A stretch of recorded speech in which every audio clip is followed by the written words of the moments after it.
You're watching the Action Sports Jacks 24/7 network. Now it's time for the Brent and Austen Show. Hey, welcome in on a Wednesday, Super Bowl week, Super Bowl 60, and kind of just churning towards Sunday at 6 o'clock or 6:26 or whatever the heck it is now. Kickoff between Seattle and the New England Patriots. And maybe we'll talk a little bit more about the game today. Austen Lane in fight camp in Orlando. He'll be back in studio tomorrow. Brent Martineau here in studio. Jason Hamby as well. And by the way, Friday we got, Hamby's already working on it. We got a little prop sheet show lined up in the final hour where we will try to get you ready for all the prop bets. You know anybody that just does like a ton of prop bets? Oh, yeah. How about you, Austin?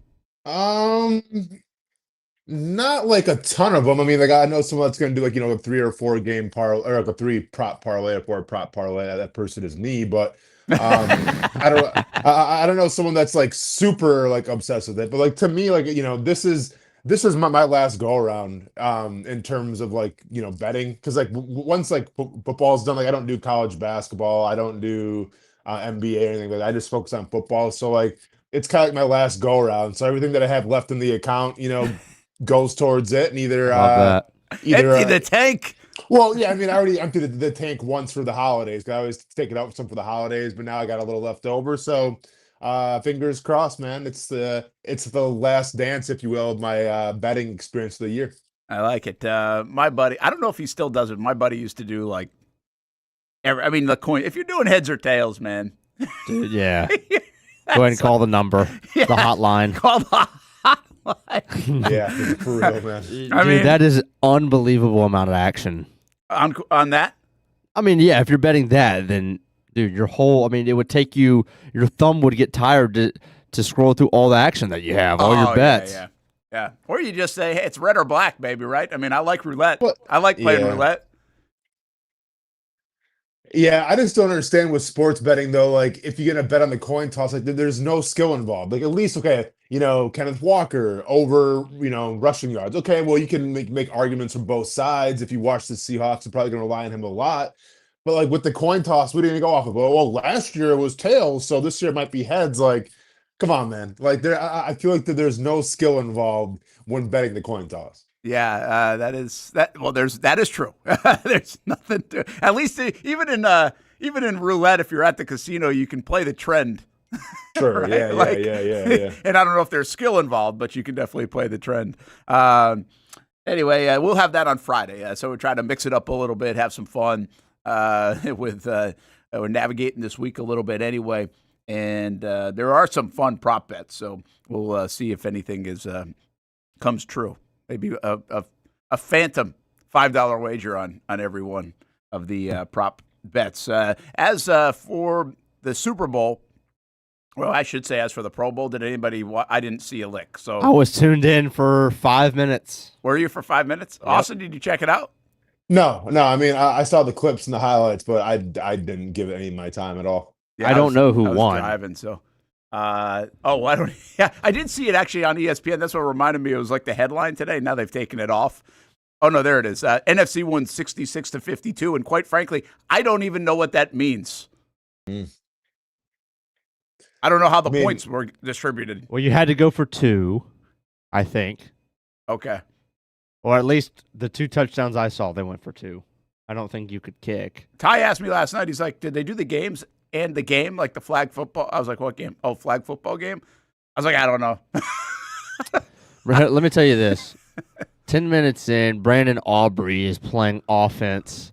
Garrett Bowles is catching touchdowns, and Jamar Chase is playing defense. So at that point, I said, that's fun. It's all set. I guess that's a fun. But if you're there, like I said, I'm not highly critical. It is what it is. If they had fun, they had fun. If people watched, people watched. It's a choice. So it is a choice. And there wasn't a lot else on, but you could watch some probably real games of the NBA, NHL, college basketball if you wish. I kid you not. The first I turned it on, and the very first thing I see is like right before they were going, all the guys are like, I guess in this makeshift locker room or / on the sideline in seats, like on their phones or whatever, or just hanging out. First shot I see, Devin Lloyd, Al Shair, just like chilling, cutting up a little bit. I was like, That make you mad? oh, man. I was like, why did I turn this on? I could have done without this. Gosh. Do we know how do the Jags do? I don't know how many Jags are actually in the Pro Bowl at the end of the day. It was just him and Ross. I mean, okay. He missed a tackle and got a safety. Oh, we got a safety? Yeah, because what's his name snapped it over Okay. his head. I don't even know who's definitely don't call it a tackle in flag football though. Huh? I don't know if you have missed tackle. He missed the flag. He just missed the flagpole. Yeah. Okay. Devin I don't know. Lloyd- Maybe the Jaguars can buy him at a discount now after that Pro Bowl performance. Who knows? That would be awesome. Yeah. It's been. I mean, that's kind of been. If anybody's talking about a player right now for the Jags, it actually is Devin Lloyd. It's like, where's he going to be? I got to be honest with you guys, and I haven't had a lot of conversation here on the show about him. I think he's gone. Like it's not even like, to me, it's not. It'd be a stunner to me if he's back. If the Jags sign him, like an absolute, I'm stunned. And that's not even like inside info. Where are they at? Where's Devin at? Where's Cam? It's logic. It just doesn't make sense that the Jags are going to spend X amount of dollars, what his value will be on the open market. Doesn't make sense for his team, him, his agent, everyone else, not to explore the open market, which will be pretty hefty and pretty lofty for him. It's like, I mean, thank you, Devin Lloyd, for a heck of a season and some memorable moments, and good luck in the rest of your career. I just, and I'm not like asking for that. I'm just already resigned to that, guys, that I just don't think he'll be back. No, without a doubt.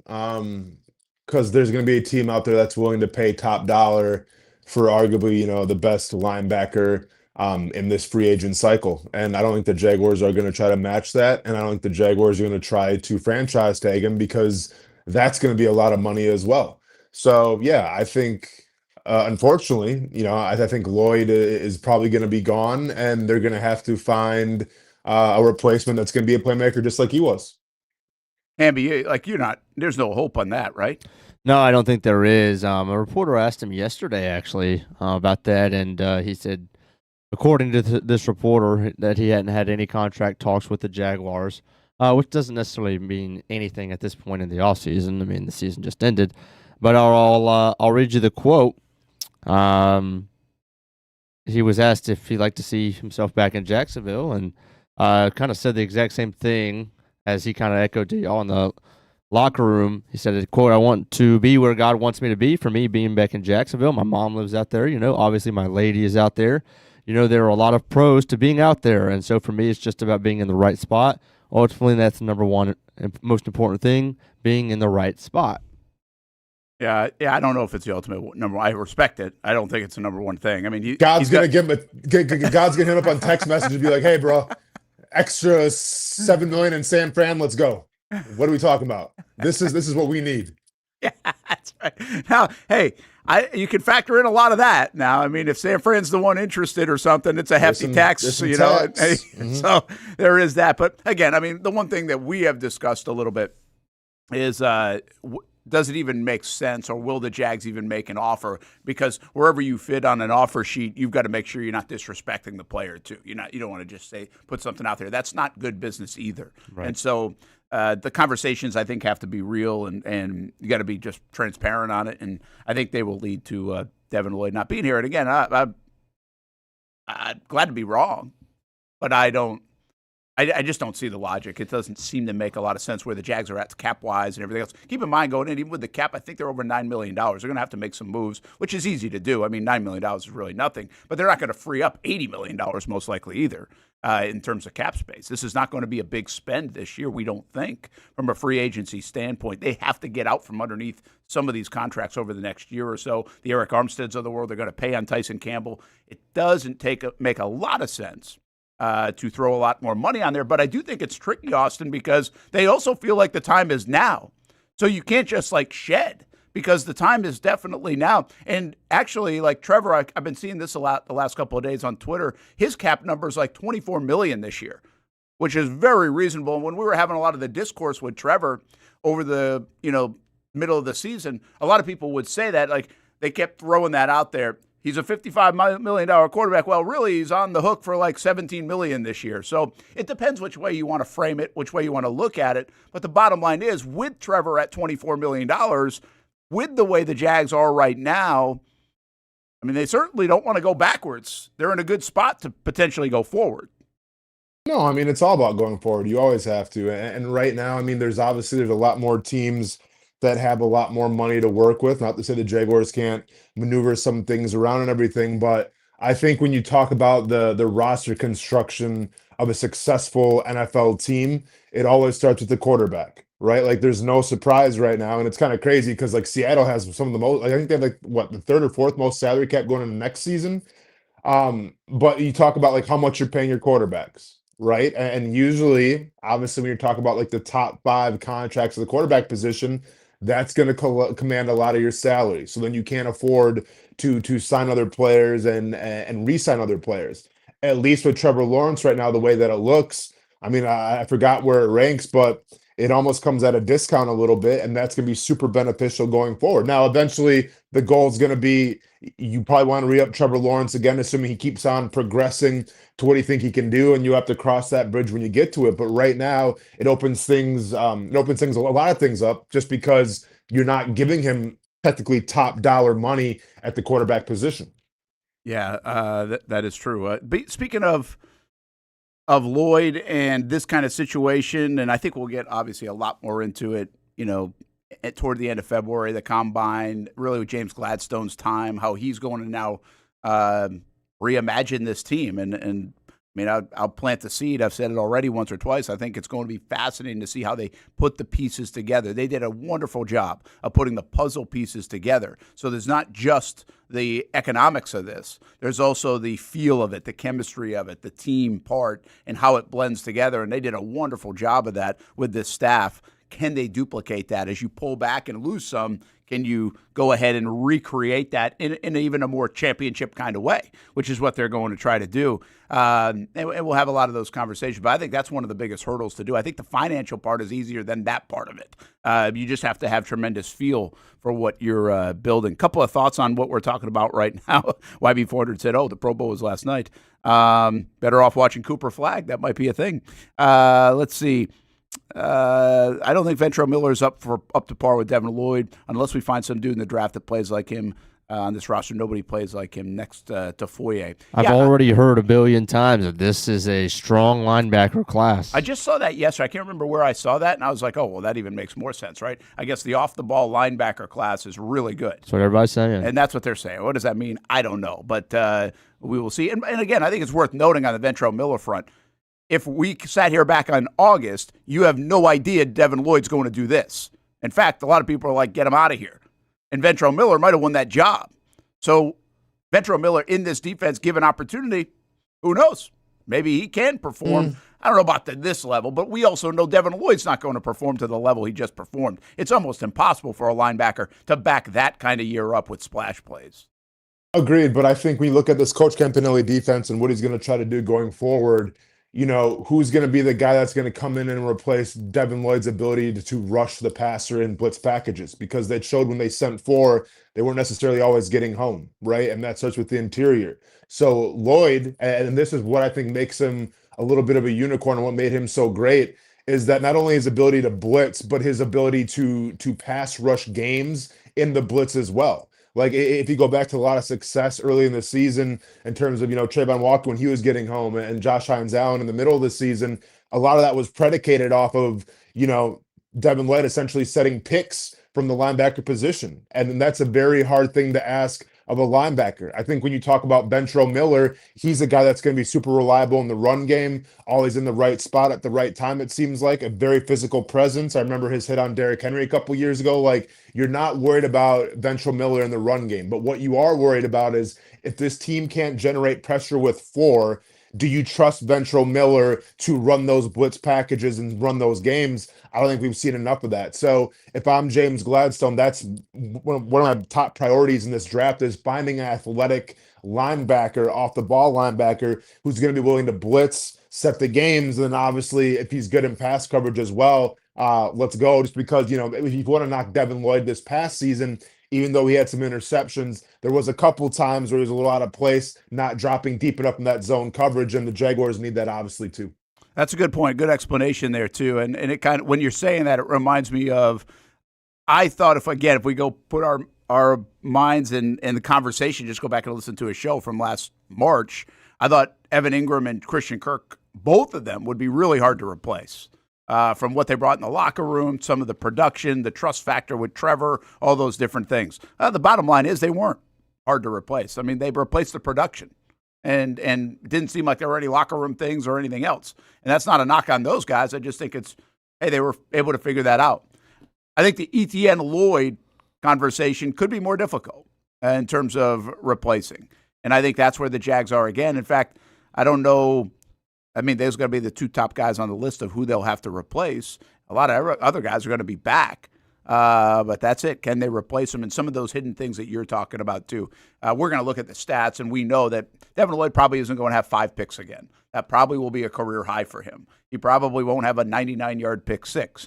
But all those other things that make that defense go and how they want to use it, that might be the real hard thing to replace. And therefore, it might even be easier to replace a guy like Etienne because you can find backs that maybe have a similar skill set more than a Devin Lloyd that has the skill set he has. It is pretty unique, Austen. No, without a doubt. I mean, the running back position, we talk about it all the time. It's a very finite position. You have a couple years. It feels like in your prime where you kind of fall off a little bit. I'm probably more confident in finding a replacement for ETN, whether it's in free agency, whether it's in the draft, and kind of, using him along with Tootin and LaQuinn Allen more than I am with obviously what Devin Lloyd can do right now in terms of rushing the passer and obviously being that dynamic player on defense. Yeah, what I was getting into is tomorrow on the show, Austen came up with a fun idea. We got March Madness around the corner, and this past year was so much fun with the Jags. So tomorrow, we're not going to launch the actual bracket yet, but we're going to do a March Madness bracket with the Jags' best moments of the year. And it's going to be up to you guys and people on social media to kind of vote for the best moment of the year. And I mean, if you think about, obviously Devin Lloyd comes to mind, but also, I mean, just moments like hiring Liam Cohen and Baselli and Gladstone will be on the list. Coming up with 64 actually wasn't that hard. There's not many years you could have come up with 64. You might be stretching it a little bit. I don't really think we stretch it too much. In fact, the one concern we have is we're missing something that might be on that list. And so tomorrow we'll go over the list a little bit, kind of introduce that on the show. And we want to make sure we're not missing anything before we then go to the next phase, which will be seeding them, which could be a little tricky in its own right. And then kind of throw a bracket together, just have some fun and see what moment or moments were the favorites for everybody here in Jacksonville. Could we get a big moment in the Super Bowl? Well, I would imagine we could. We haven't really broken down this game at all. The bottom line here, Austen, is it's not a lot of headlines, but it's actually, I think, a pretty darn good football game. You got two good defenses. You got two quarterbacks that I think their high water mark is really good. I don't really think there's a huge gap between, well, there probably is a huge gap between good and bad. So which one is going to show up? I don't really have that question mark. I don't like, what if you get the bad Sam Darnold? I think he's going to show up and play well. I think Drake May is going to play better than he's played the last few weeks and more like he played during the season. So I think what I'm saying is I think we've got a pretty good football game. We've got two teams that have the ability to run the football well. Will they run the football against these defenses? Probably not. So it's going to land probably on the shoulders of the quarterbacks, in my opinion. No, without a doubt. On one side of the ball, I think with the Patriots, you got to ask yourself the question when you're playing the Seahawks defense, what do? They love to stack the box, stop the run, and then adjust accordingly in the pass game. New England loves to run the football, and that's predicated off play action, and then they incorporate Drake May in the pass game secondary. This has to be a game, I feel like, where Drake May is going to try to carry this team, and it has to be a game, I feel like, where they have to come out and passing right away. And I understand it in terms of the weapons and everything. There's not a lot of guys that scare you, right? Like Stephon Diggs is kind of having a career year, if you will, and shout out to them for holding back the court date till after the Super Bowl in the true Patriot way. Good for him. He's really the go-to guy. But besides that, like DeMario Douglas, Matt Collins, like, let's be honest, I get DeMario's a Jacksonville guy, and he's a Mandarin dude, so you got to give him props. But, like, not a lot of those names scare you, right? Like a Hunter Henry is recognizable, but he doesn't really scare you, I feel like, in his career either. So to me, on the Patriots offense, it's going to be, can you handle it when Seattle stacks the box? And can you rely on Drake May to try to win you a football game? And I understand that he's kind of had a bad, he's kind of had a bad playoff run, I feel like, even though I feel like he doesn't get enough credit against the Chargers when he was running the football a little more. And obviously it's back-to-back 2 bad weather games, or not ideal weather games. So now you're going to San Francisco, where it's going to be probably a little more sunnier, a little more warmer. And then the other side, yeah, it comes down to Sam Darnold. Can he, finish the story? Probably the biggest storyline in this whole thing, and I think he can. I think he showed a lot outplaying Matthew Stafford in the last game, and when they needed Sam Darnold's best game, he was able to deliver it. Now obviously with Kenneth Walker, and I think once again, you don't like to see players get hurt, but Zach Charbonnet getting banged up might have been the best thing to happen to him, because now it kind of showcases Kenneth Walker a little more and what he's capable of. And whether it's in the short pass game, whether it's in the run game, like, the Seahawks are going to try to be physical, I feel like. They're going to try to establish dominance, be smash mouth, run the ball first, pass the ball second. I think it's the exact opposite for the New England Patriots. Hamby, you think Darnold and May are going to play well in this game? Yeah, I do. I think the question is, like, which one would you rather have? And is that different from which quarterback you would rather have for a full season, maybe in 2026? Like, just for this one game, I'm taking Sam Darnold. I'm taking the guy that's had a lot of confidence and is hot in the last 3 weeks. Not to say that Drake May has been bad. He hasn't had to do much, and because of the weather and the defenses he faced, has the guy thrown a touchdown pass in the playoffs? He's got 200 total passing yards in 3 games, like 60, 70, and 100 something. It's not much. But anyway, so Sam Darnold, I'm taking the guy who's coming off a 350-yard game, who looked like an MVP type player. And why would I believe that the Super Bowl lights are too much for him if the NFC Championship lights weren't too much for him? I mean, it's like, I get it that the Super Bowl stands alone, but at the end of the day, I don't think a guy's going to have stage fright when he's performed on the biggest stage, the playoffs, every time that we've seen him have an opportunity. How about you, Austin? Who do you rather have? Oh my God, I'm taking Drake May all day. One guy led the NFL in turnovers, and one guy was an MVP candidate.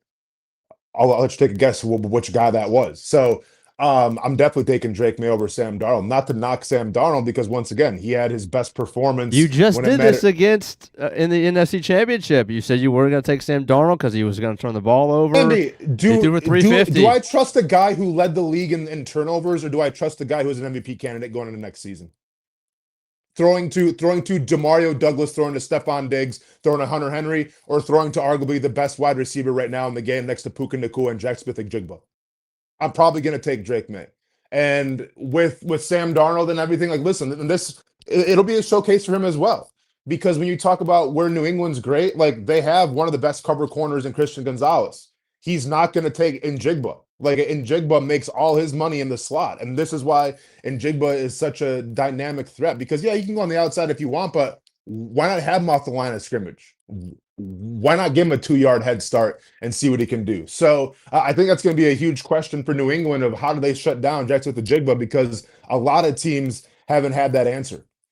Yeah, listen, just to go along, I want to play mediator here with you two. And I think I like the conversation because I get what Austin's saying here. I also like what Hamby's saying. And I think Austin's right on this front. I think we can't I've even been a little carried away with the way Drake May's played, but I also say he's played top defense. He's also played in bad weather, and overall the legs have made a difference. And for one game, the legs might make a difference again. He could run for another 60-plus yards. So I think he is the more dangerous of the two players, given all the things Austin just said. But I also don't think we can dismiss the recency play. Overall, he is not high-flying like he's been. He does not have the weaponry that Sam Darnold does have. And quite frankly, I do think, and I've said this before, the Sam Darnold turnovers kind of came in some bunches.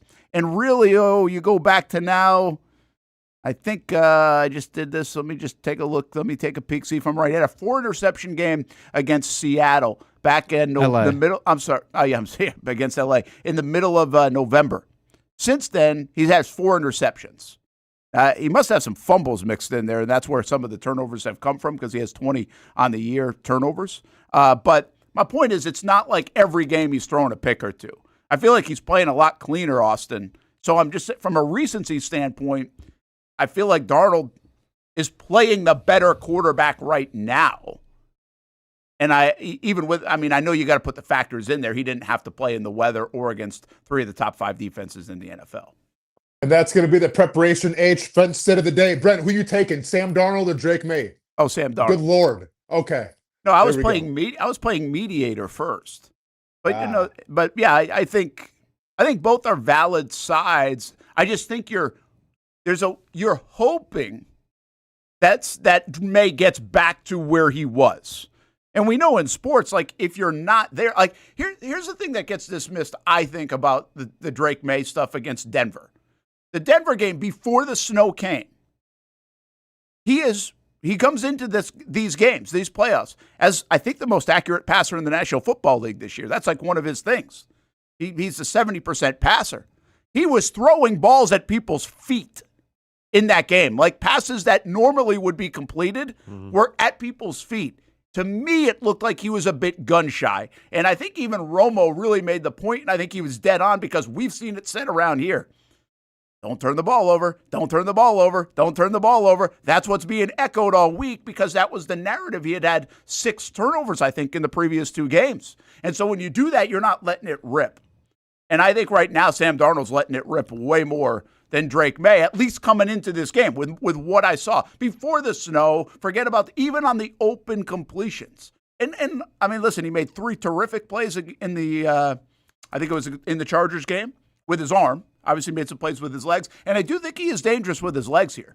I mean, this is a guy right now that's running in the postseason, kind of like you would say a Patrick Mahomes when he was really taking off, and even Josh Allen. Now, he's not got the power runs Josh Allen has, but when you're running for over 60 yards, you are making a difference in a football game. Those are back-breaking first down kind of runs, even if the passing attack isn't working. So I'm going to say recency bias plays the role for me. I think Sam Darnold's playing the better quarterback right now over the last month coming into this football game, and that's why I would take Darnold.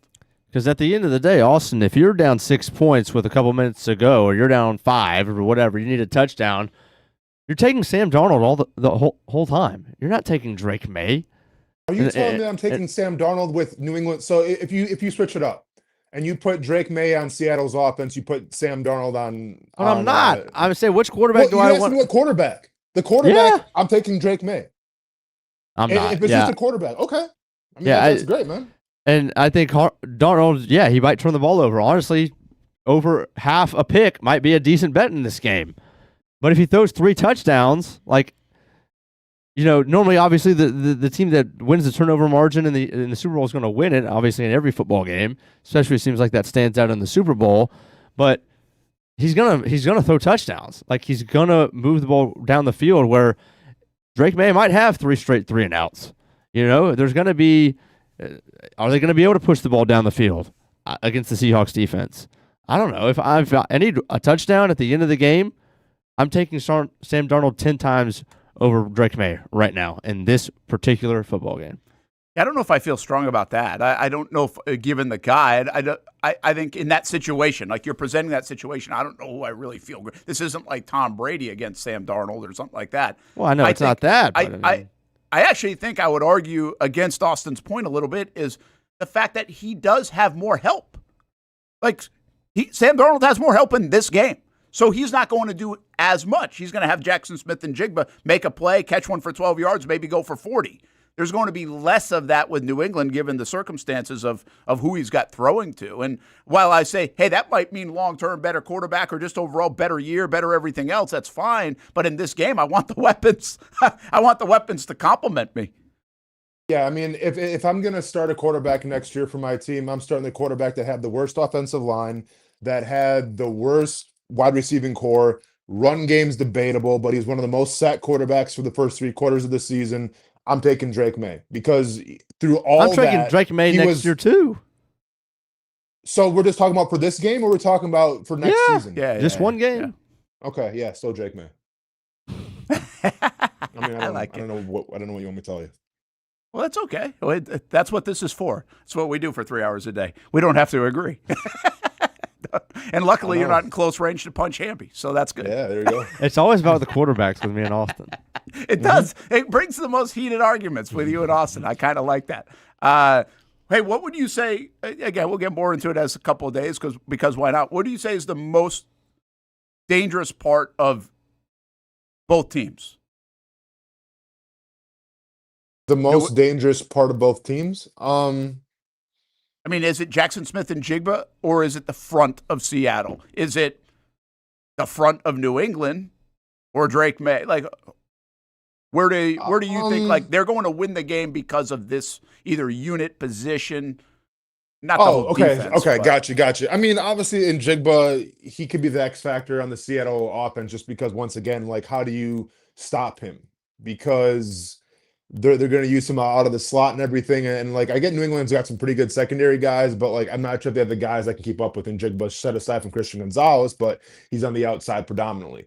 But I think if you ask me like what the X factor is truly going to be, it's going to be the Seahawks pass rush against the New England Patriots offensive line. Yeah, that's one it's gotten better overall. Although I think against the Chargers it wasn't so great, but yeah, I mean, and No. actually, well, now you say Houston too. Well, Houston got home a couple times. Yeah. Well, the bottom line is, like you said, they've played 3 really good ones, and they're going to play another good one. That's the like I have been on the soft schedule stuff, but if New England wins this game, I mean, what they had to go through to get this really proves their worth to be able from weather to also top defenses. One last thought for now on this: how much of a difference does Mike Vrabel make in this football game? Because to me, he looks really calm and cool, and he's been here. He's been here as a player. He learned how to handle this under Belichick. He saw what it was like to Brady. I think he can help Drake May in that area. I mean, I think there's a value there in Vrabel. While I know he's been trying to get to this moment as a coach, and there's almost been a little bit of pressure, like, hey, been coach of the year, knocked on the door, all this, some playoff runs, but not enough. And yet he got here now. I just feel like there's something about him that could really make a difference in this game because of all the playing experience and being a part of New England in that role so many times as a player. Yeah, without a doubt. I mean, it's a big proponent why I wanted him in Jacksonville, but I'm a fan of Liam Cohen nonetheless. I just think like there's certain coaches where their philosophies and their personalities reflect what you see on the field. And I think Vrabel is right up there with one of the best in the league. So how big of a help is it? It's everything. In terms of experience, in terms of, because I feel like certain teams, when you get to the Super Bowl and maybe you're uninitiated, you're unconditioned to play in that big game, maybe they tighten up a little bit. They don't know what to expect, and they come out a little flat. And we've seen that sometimes with offenses. We've seen that all the time, actually. I feel like that's with offenses. But I think with Mike Vrabel, he'll get the best out of his team, especially once again. I think going from some crappy, miserable weather games where there's a lot going against him to now just kind of having an even playing field, if you will. And I'm not sure what the crowd's going to be like. I assume Seattle fans will be more in attendance than Patriots fans, or Patriots do we know that? have really grown. Yeah, I would say yes, but Patriots have really grown their fan base around the country, and I think It probably won't be a home field advantage. I don't think so. I think it'd be more split.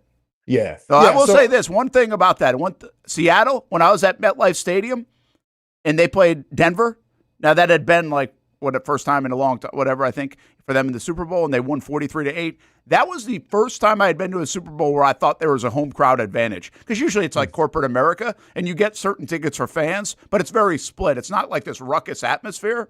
That was one that I was like, holy cow, man, Seattle really showed up. So maybe they will again. Yeah, maybe they will again. But long story short, I think Mike Vrabel is the guy that you want right now to lead your team in a Super Bowl. Hey, you were a big fan of Vrabel. Do you think the Jags would have had whatever? I'm not going to sit there and say go to the Super Bowl, but would they have been like a playoff team? Would they win the AFC South? Would they have this kind of success if Vrabel had gotten the job here? He's a defensive guy, of course, a little bit different. You wonder about how it would have gone with Trevor. The other thing is it could just an unbelievable fit in New England because he knows what that place is all about. And he got to keep a guy like Josh McDaniels, who is one of the best OCs I think this league has ever seen. And I think the resume says that. I don't know if Josh McDaniels would have come down here to Jacksonville and been a part of it for Trevor Lawrence too. So how do you feel about that? Because I know you're a big Vrabel fan, would he have had this instant success like he's having? Again, doesn't mean Super Bowl. I'm just talking even 11 wins and into the playoffs. Do you feel that confident that he would have done that in Jacksonville?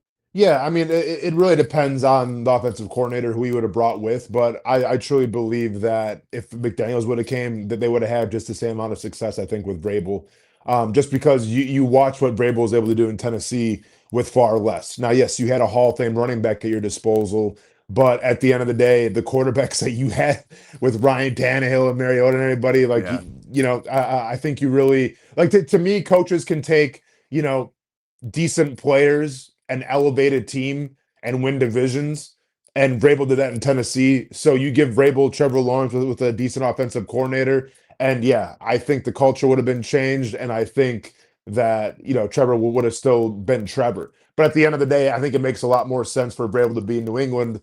He knows what it means there to be a Patriot. He understood the culture there already. I think it makes a lot of sense to have Liam Cohen in Jacksonville, just because I say this all the time. I think your coach has to be a reflection of your city. And even more than Mike Vrabel, I think Liam Cohen is that reflection. Yeah, I think you're right, Bob. I think it was a fit. And keep in mind, we might have said his name. I don't think it was ever got close for anybody with Mike Vrabel. I think he was going to New England the whole time, right? So, there was never – I don't think there was a real shot for the Jags to get Mike Vrabel, is my point.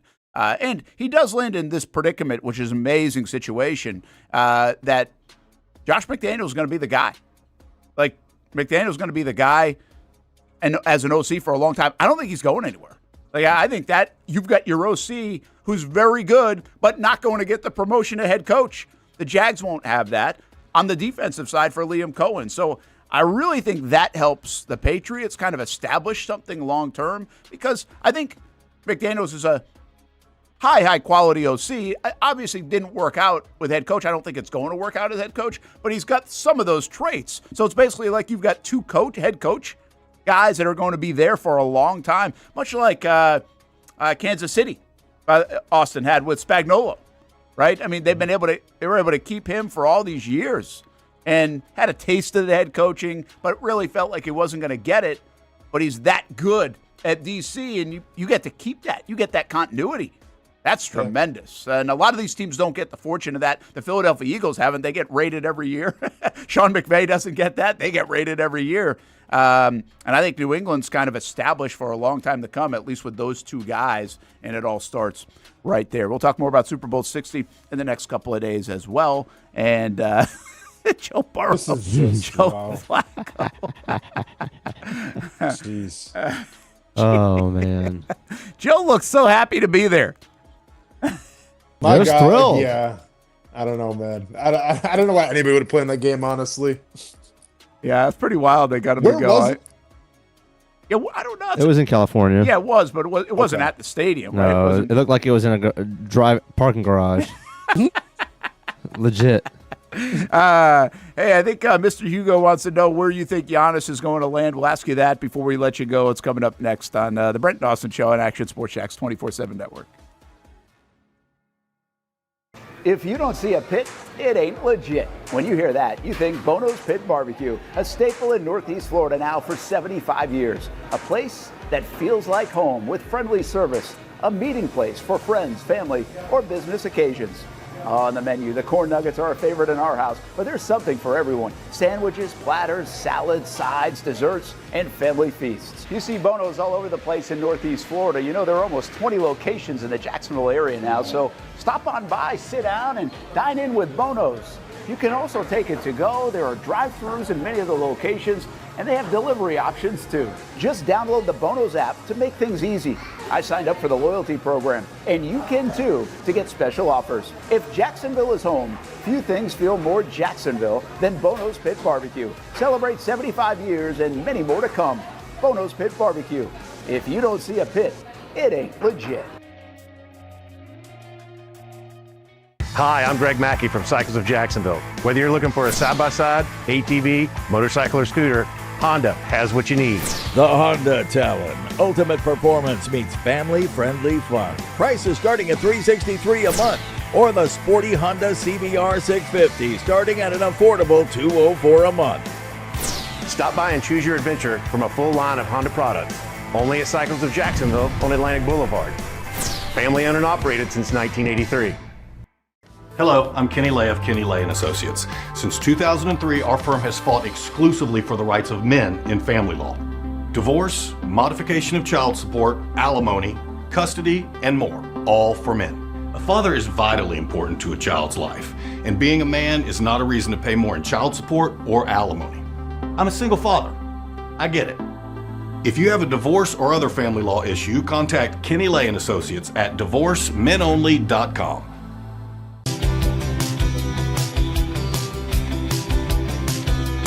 Welcome inside the Armor Guard exterior and gutter helmet showroom. There's a lot going on, like glass exteriors, replacement windows, and down there we have the retractable screens and awnings, plus hurricane protection.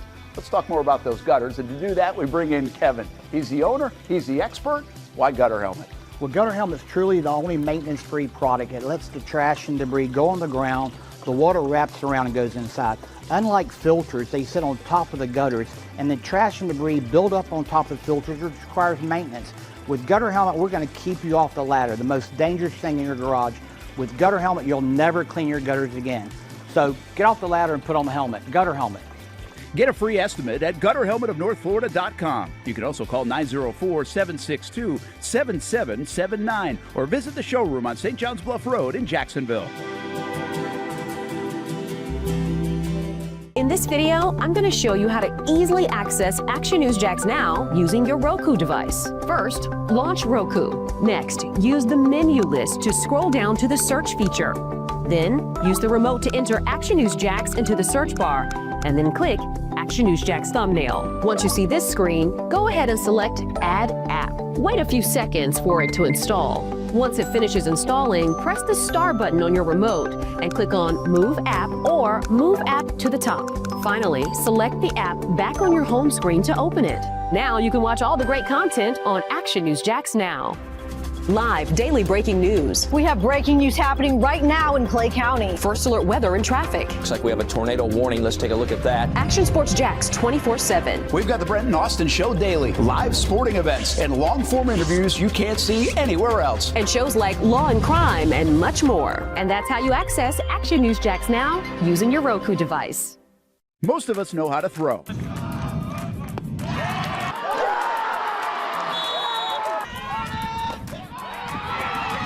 But you need to know what to throw. I'm not talking about footballs, baseballs, softballs. We're talking about those items you need to recycle. Republic Services explains it easy. Recycling simplified. 1. Know what to throw. When in doubt, throw it out. 2. Empty, clean, and dry those materials. It takes an extra minute, but it makes a big difference. And 3. Don't bag it.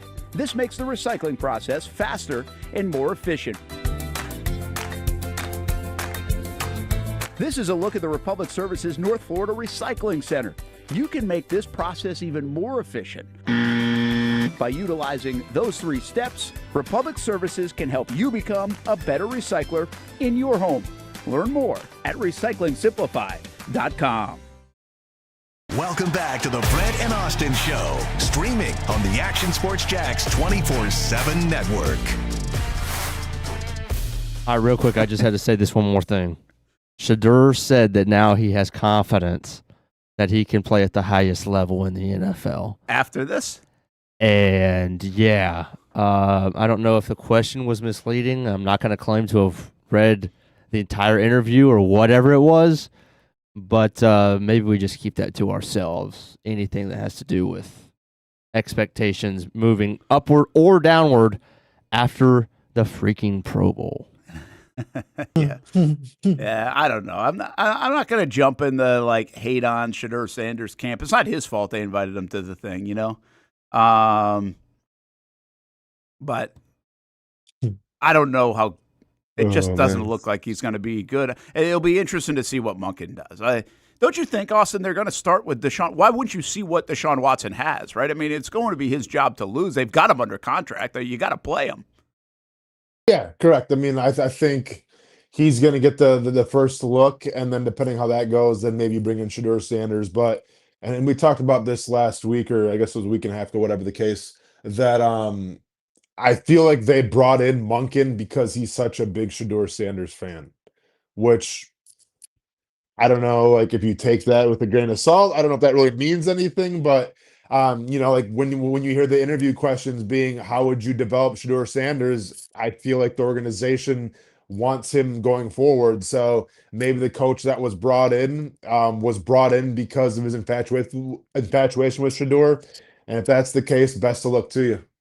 Yeah, we'll see how it's an interesting gig with Todd Monk, and I'm rooting for him. By Did the he way, have any? too. I saw the one thing he said about Myles Garrett and Jim Schwartz. Did he have any other notable things from his press conference yesterday? I think the big thing that came out of there was like he's trying to keep Schwartz, obviously, and he wants that to work. And I think there was the quarterback stuff where he was non-committal, which I just kind of feel like he can be committal to it. It's like, hey man, we got a guy that's getting paid $70-something million. He's going to be our guy until he can't throw a forward pass, and we have to go to someone else. Like, I think it's pretty easy. Just came across something on social media that I've continued to be. I don't know if I brought this up the other day or I was just telling Steph, but I continue to be dumbfounded by how much money there is in tennis. This just came across. I don't know. I must be talking a lot of tennis lately, but Roger Federer, Austin, made $130 million tennis, but he's made over $1 billion in endorsements. Insane. Isn't that crazy? $1 billion. And the reason why this one I just saw, Carlos Alcaraz, I think already has 4 Grand Slam titles. Five, but he's created the career Grand Slam. $62 million he's already made. He's 22 years old. I mean, these guys play tennis until they're 35. Prize money alone will be off the, just crazy. Let's see. Sabalenka, by the way, has already made $47 million in her career. And I don't even know if anybody in our listening audience knows who she is. Nope, I don't. My point is, there's like tennis money is just wild. All right, Mr. Hugo wanted to know, where do you expect? Yes, billion with a B, Delphonic. He had $300 million deal Federer did with a place that I wasn't even familiar with. So I don't know if it's working. They're advertising. Or maybe he's just not marketing me. But I would think Federer might be marketing like my age group. You would kind of think. Where does Giannis end up? Give us odds. Where do you think? Before this trade deadline. I mean, yeah, but by the sounds of it, it's looking like Minnesota right now. I don't know if you buy into the list of the teams that he put out that he wanted to play for, but Minnesota was on the top of that list.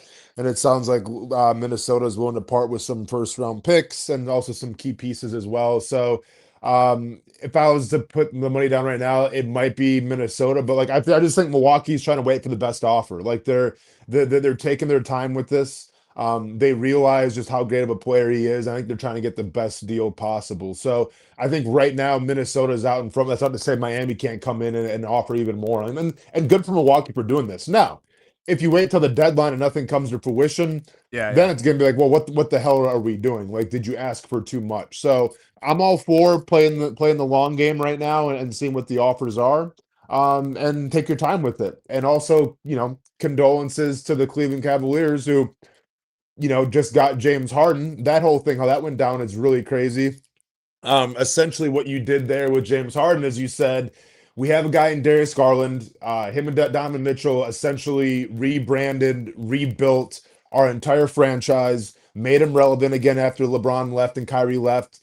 And now we're going to trade him away because essentially he's an injury-prone player. And we feel like James Harden can come in right now in a wide-open East and help us win a championship. It's a very risky gamble because James Harden has shown that any team that he goes to, when it comes to the playoffs, they don't necessarily produce all the time. And to me, James Harden's almost like, you remember like when you were growing up, like with your friends, and you had that one friend that kind of dated that one girl that you were, hey, is this really the right idea? Because we've heard things about her and everything.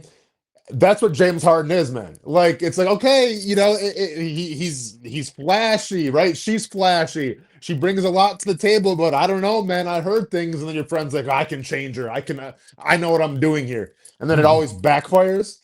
That's how I feel like James Harden's relationships have been with the Nets, with the Rockets, with the 76ers, with the Clippers.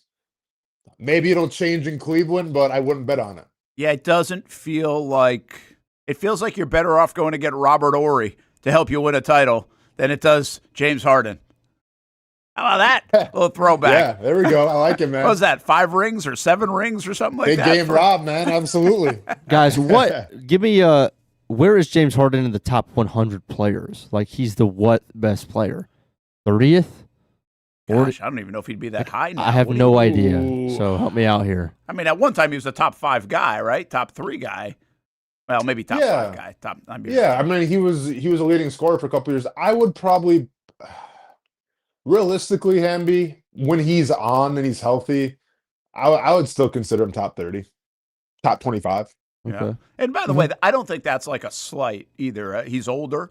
Also, I think there are a lot of good players in the NBA. I mean, again, it's a league loaded with like superstar kind of caliber players and then fringe superstar caliber players that some people don't even know their names, maybe me included, but that can go throw up 32 a game. You know, I mean, like that's real.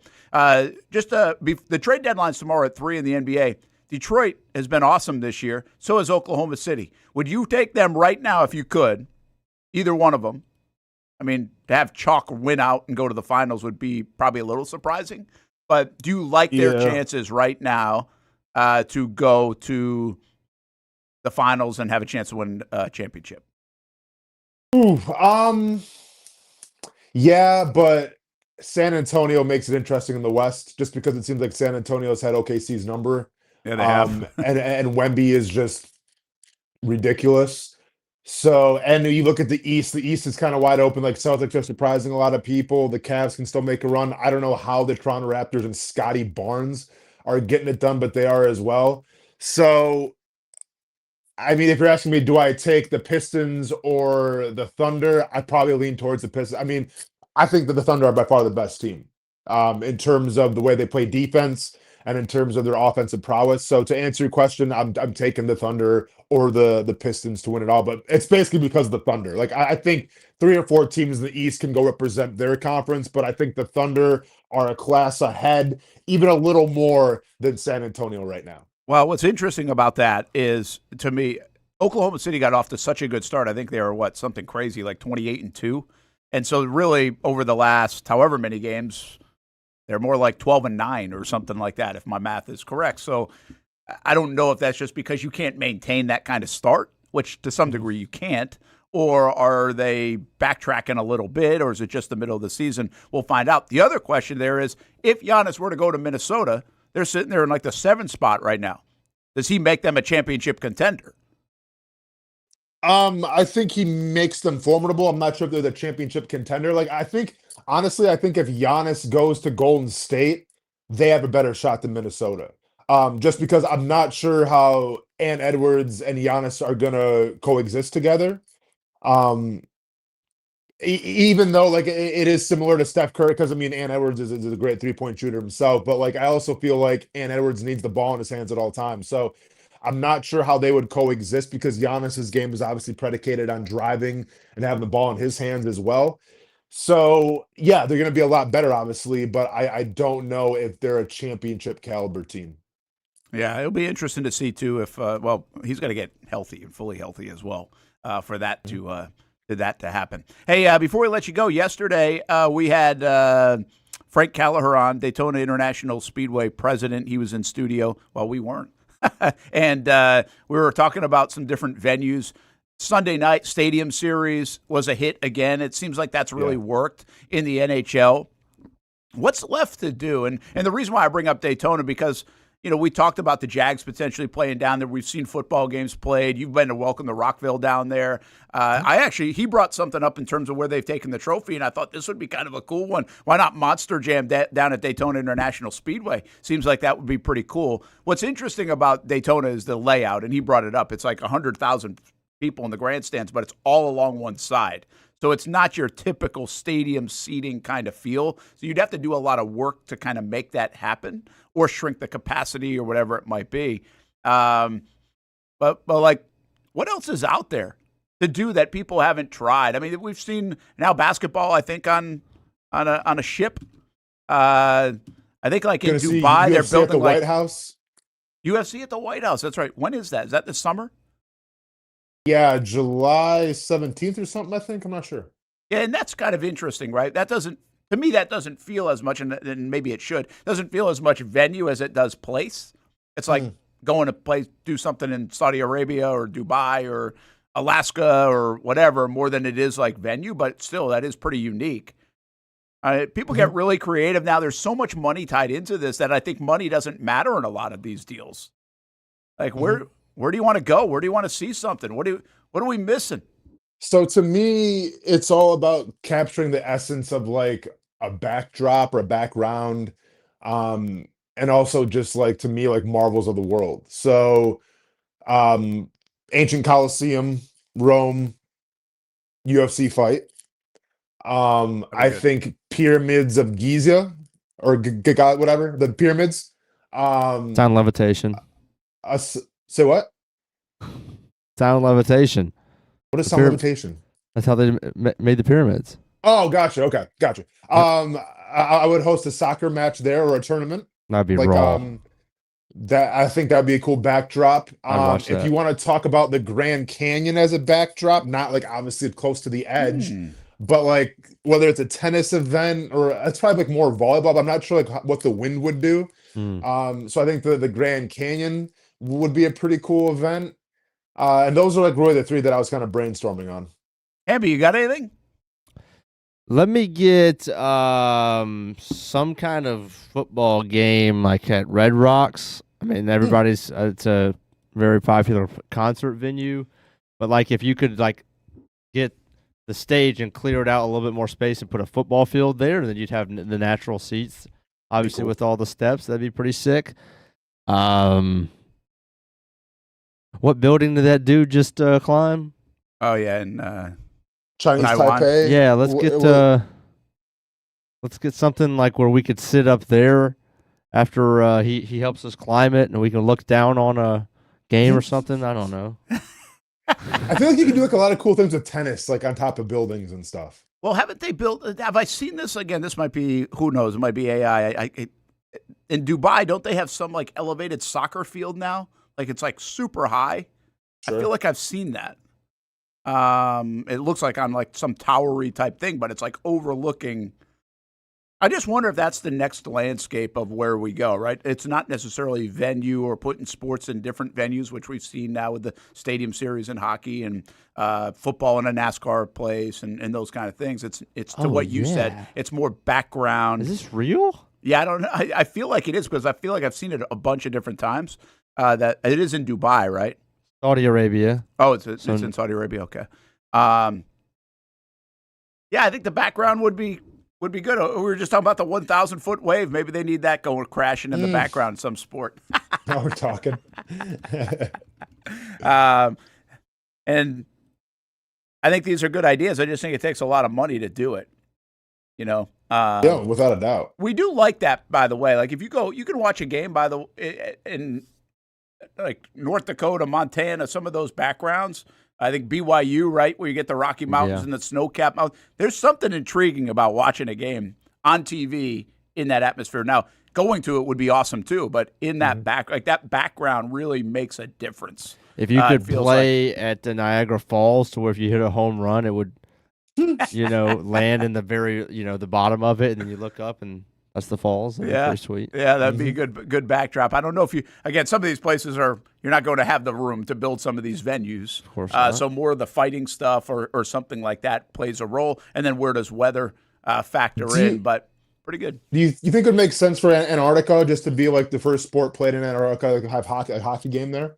Like a stadium series type of, I mean, that would be a stadium. You're not going to build a stadium in Antarctica, but just to say like, hey, this is the first sport ever played in Antarctica. That would be pretty wild.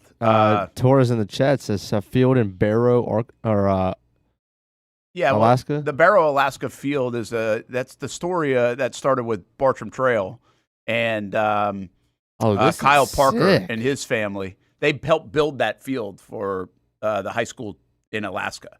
That started at Bartram Trail here in Jacksonville. Really? The idea to build that field and I think they started high school football there in that town. There's more to that story, but pretty well chronicled story over the years. All right, Austen, you got to get out of here. Fight camp. See you guys in the studio tomorrow. All righty. And we will talk about Jags moments tomorrow. We want to get everybody's thoughts in the chat on which ones we would be missing. Zero gravity MMA match. I do think the fighting is, you can really play into that. I went to I went to the Jets Jags a few years back when the President's Cup was at Liberty, I think is the name of the golf course, and it's called Liberty because you can see the Statue of Liberty in the backdrop in New York City. And so it's a cool golf setting, right? In golf, you kind of have that. Sometimes you see the downtown or you see Pebble Beach. So golf is kind of the illustration of the backdrop. I mean, that's what makes it in so many ways. But it is cool when you have that. Like, it just feels special. I don't even know how good the golf course was. It was just like, hey, that's kind of cool. Because I went over there. I took like a bus over there and just caught the end of the President's Cup. To take a look and see it, and it was pretty neat. But I do think fighting in some of those sports are just easier to do. I think that's the problem with why Daytona never worked for the Jags, is that there's just so much money that would have to pour into it that it makes sense, that it make economic sense, to make it a theatrical type of thing.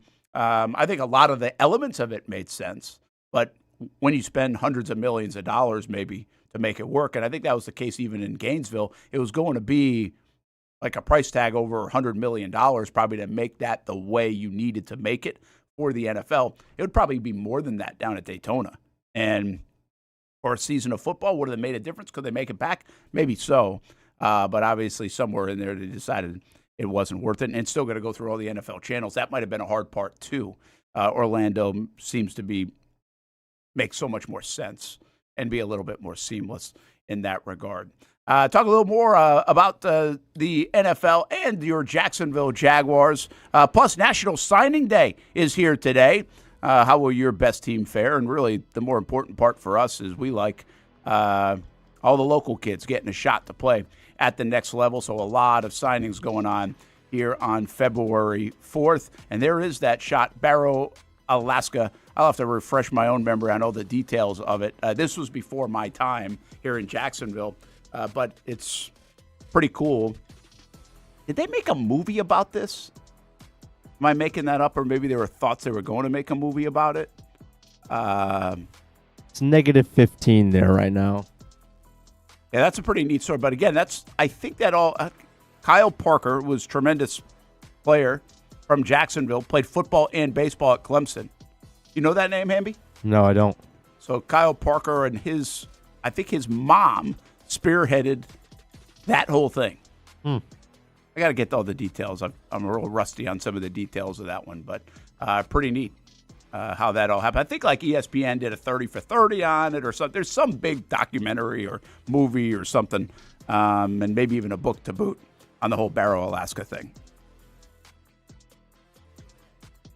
When it's time to get a new car for anyone in your family, just remember, nobody but Nimnick, the #1 Buick GMC dealer in Jacksonville. Get the latest price breaks on 2023 and 2024 models or the newest 2025 vehicles in the showroom on Phillips Highway or shop online at nimnickbuickgmc.com 24 hours a day. GMC Sierras, Yukons, and the redesigned Acadias, or get the all-new redesigned line with Buicks. It's nobody but Nimnick, and part of the reason why is this is a first-class buying experience here at Nimnick Buick GMC. You're not just a customer, you're a friend. This is about getting a vehicle that best fits you and getting you on the road, and also helping you and your family down the road. Nimnick has a treating you right guarantee, courtesy, respect, fairness, and most Buicks, GMCs, and Jacksonville's only Car Bravo dealer, nobody but Nimnick. Who has put in the most years and stands behind a better experience? Nobody but Nimnick. GMC. We are professional grade.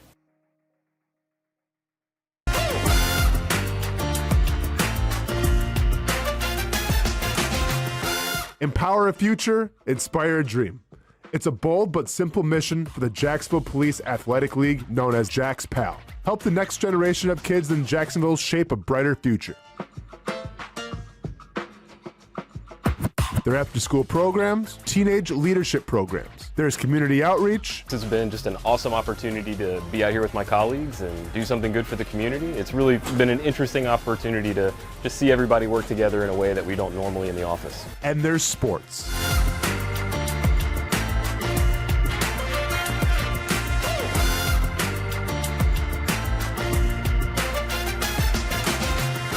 There are also ways you can help the next generation with a donation of any kind. Just visit jaxpal.org to get more information. Empower a future, inspire a dream with Jax Pal.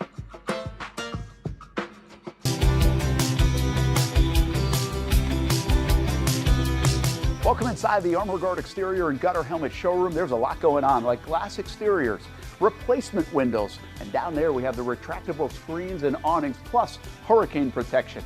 Let's talk more about those gutters, and to do that, we bring in Kevin. He's the owner, he's the expert. Why Gutter Helmet? Well, Gutter Helmet is truly the only maintenance-free product. It lets the trash and debris go on the ground, the water wraps around and goes inside. Unlike filters, they sit on top of the gutters, and the trash and debris build up on top of the filters, which requires maintenance. With Gutter Helmet, we're going to keep you off the ladder, the most dangerous thing in your garage. With Gutter Helmet, you'll never clean your gutters again. So get off the ladder and put on the helmet. Gutter Helmet. Get a free estimate at gutterhelmetofnorthflorida.com. You can also call 904-762-7779 or visit the showroom on St. John's Bluff Road in Jacksonville. Hi, I'm Greg Mackey from Cycles of Jacksonville. Whether you're looking for a side-by-side, ATV, motorcycle, or scooter, Honda has what you need. The Honda Talon. Ultimate performance meets family-friendly fun. Prices starting at $363 a month. Or the sporty Honda CBR 650 starting at an affordable $204 a month. Stop by and choose your adventure from a full line of Honda products. Only at Cycles of Jacksonville on Atlantic Boulevard. Family owned and operated since 1983. Hello, I'm Kenny Lay of Kenny Lay and Associates. Since 2003, our firm has fought exclusively for the rights of men in family law. Divorce, modification of child support, alimony, custody, and more, all for men. A father is vitally important to a child's life, and being a man is not a reason to pay more in child support or alimony. I'm a single father. I get it. If you have a divorce or other family law issue, contact Kenny Lay and Associates at divorcemenonly.com.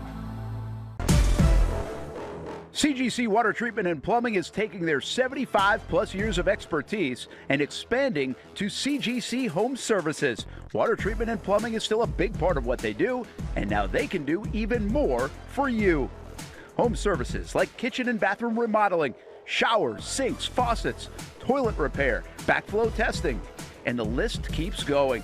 Find all they can do at cgchomeservices.com or give them a call, 904-298-7052.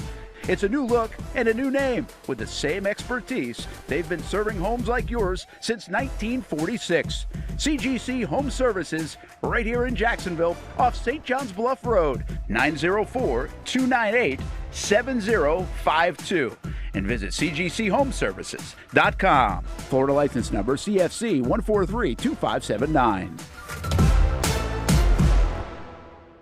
Welcome back to the Brent and Austen Show, streaming on the Action Sports Jax 24/7 network. Yeah, the important dates of the NFL offseason. And I love that they put the Pro Bowl in there. I didn't include that. I didn't include this graphic for that reason. I just noticed that, but that is kind of funny. Yeah, these are all the big dates. What's funny is they don't put the Super Bowl on there. That's not an important date, but the Pro Bowl games are. Of course, that's impacted with a couple of Jaguars in it. Scouting Combine's almost here. Listen, if you go down the list, franchise tag window opens up, and it's a couple weeks long. If I had to call it now, I don't think they use it, but I do think ETN's a possibility. Scouting Combine's interesting. Jags won't be there with their brass. They're not doing it. They're following the Rams thing. They said that to us last year. They're following through on that. They'll have representation there, is my understanding, but they're not going. There's a possibility we get some media availability during that time anyway here in Jacksonville, which probably would be a good idea, something that should be done maybe annually if you really look back on it, because it's like we got to go to Indianapolis just to catch up with the team that's right here 5 minutes away. Like, that's where we have done that over the years. We have gone literally up and back to go get the pressers and a quick little conversation with those guys, which also is cool, but we're not going up to the Scouting Combine to cover the Combine. What else we got? Franchise tag deadline, that would be done. Then we get the new league year. And I just don't think the Jags are going to be super busy in the free agent part of it. I think what's fascinating is what surprise move could the Jags make that would kind of stun you. And are you trying to test my eyes here and just make this as small as possible, Hamby? I was already squinting when you moved me into the box with the image. Seriously? Yes. Come on, man. I can't see any of that. Now, that's not even... I can put my glasses back on and see that, probably. But even this is sketchy. That's how bad my eyes have gotten. Jeez. So this actually might be... It's a question we floated around a little bit, just like haven't really talked about on air as much, because I think we'll get to it, in the middle of March when this part happens. But when the league year starts, or maybe we hear some of these rumblings even before... I think it was one of the big conversations we had last year was Kirk and Ingram, which one? Mm-hmm. What we were surprised by is that it was both of them. Right. I don't think we saw that coming. Now, could it have been, you can make a case for anything. We talk so much about the Jags. Sooner or later, you can talk about every scenario possible. But in the reality of it, I don't think we saw that as a real possibility. Turned out it was. So what like that is going to happen this offseason? There are some rumblings that there are going to be some surprise. People are going to be surprised by it. But, what would even surprise you? What move would make you go, wow, I can't believe this regime did that? This is a bold regime. This regime went and got Travis Hunter. These are guys that come from the Rams regime where they traded their quarterback Goff after going to a Super Bowl. I don't think they are super afraid to go make a big splash move that's going to make you say, wow. I think the question we have is what's that move? By the way, there's a question, William. Orlando location approved at annual meetings we expect it to be. I would think it would be. And that one's in Arizona. And I think we're planning to try to head out there, just working on some things if it makes sense for us to go out there for a couple of days.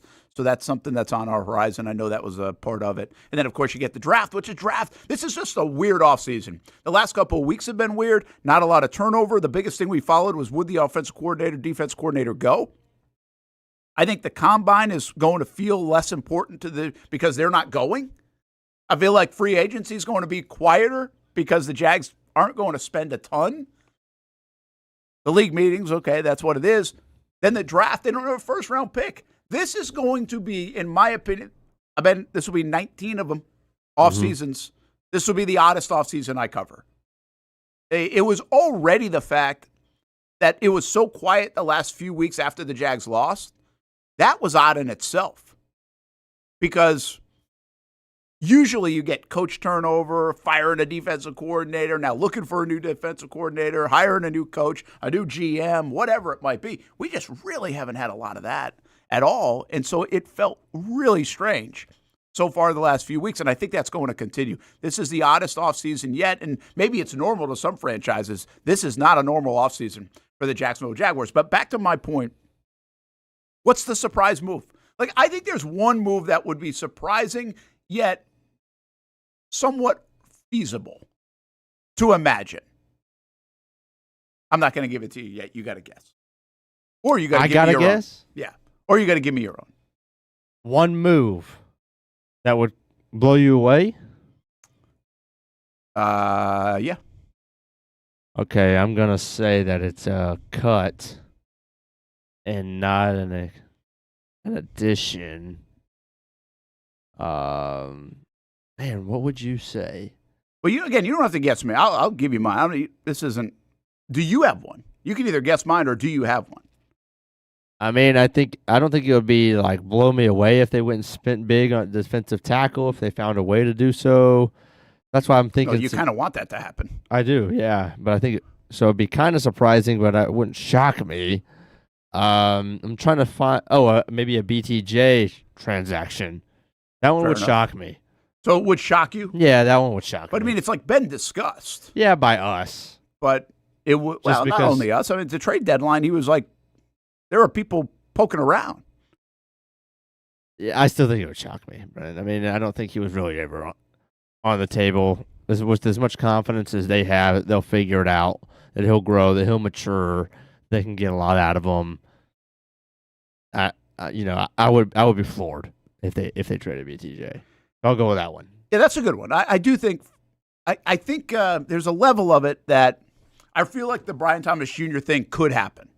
Like, I feel like there's an open door for that to happen. And the reason why I say it, if you just want my background on that, I'm not predicting it's going to happen. I just feel like if what we learned this year from this regime, and I'm going to go totally just the physical side of it. I think the physical side of the way we saw Brian Thomas Jr. play at times.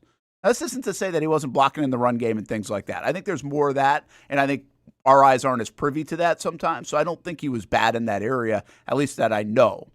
But that Cincinnati game and some of that stuff about going over the middle, and that was real. Yeah. And to me, that doesn't marry what these guys are all about in terms of being physical. Like, now, it's a wide receiver. You need that guy to be physical if that guy can run, whatever, 4.3. I would say no, and that's why I'm like, don't give up on that dude. You can do a lot of things with that guy. He could still have an unbelievable career here. You can make him really good. So I'm not predicting them. I'm not advocating for them. In fact, I would advocate for them to keep him, be patient, young player, great skill set. But they know more than we do.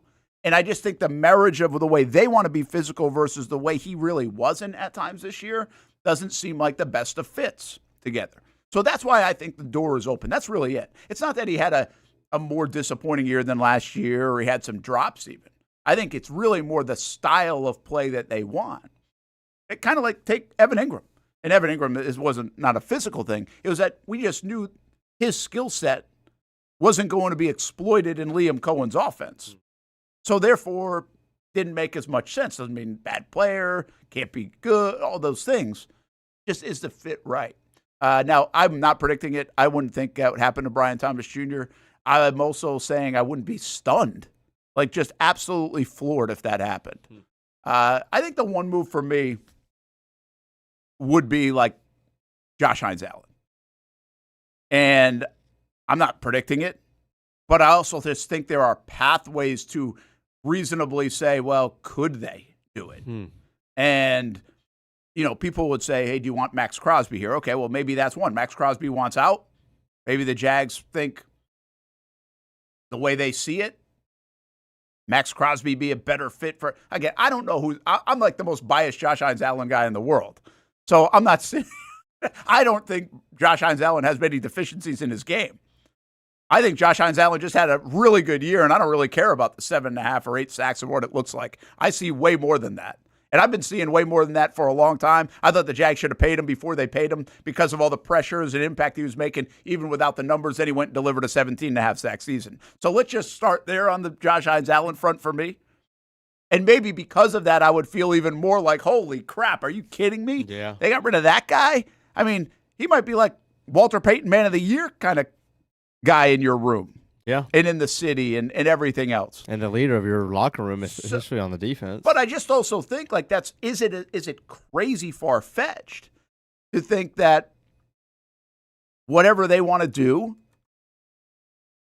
again, a Crosby is out there, what they could potentially get in return for a guy like Josh?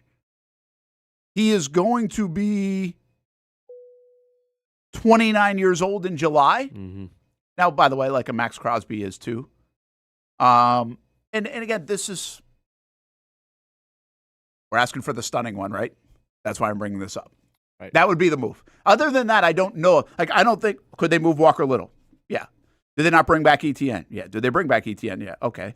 Brian Thomas Jr., I think, is up there, but not really. It wouldn't, like, blow my mind. Like, holy cow, they just go. Like, would you question if they traded Brian Thomas Jr.? I would. I'd be like, I don't know if that's the right move. And I know there's a lot of trust right now in the regime. I would more than question if they traded Josh Hines-Allen, I guess is what I'm getting at. I'd be like, holy cow, why did you do that? This is what you want to build around, right? 29 years old, by the way, as a pass rusher is not old.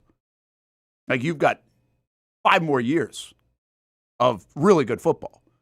So, like, his best football can still be ahead, and he continues to deliver. And I think one of the most spoken things about this season, and maybe we talk about a little bit more on Josh Hines-Allen, is the fact that he had a big family situation going on, and I thought he still delivered this year. It concerned me quietly, and this was a thought I had to myself, that from a football production standpoint, he would be impacted by the situation with his son because there was so much that had to take away from some of the football, some of the emotional toll that takes, some of the just focus that you want on your family, rightfully so.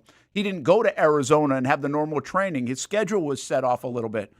And I think he still had a really good year, like a really, really good year, even though it doesn't end up in the Pro Bowl and All-Pro because it's not 12, 13, 14 sacks. I think a lot of people would say he had a really good year. And I think that's the underspoken part. I think this could have been almost like a bad year for Josh Hines-Allen on the field, given the circumstances.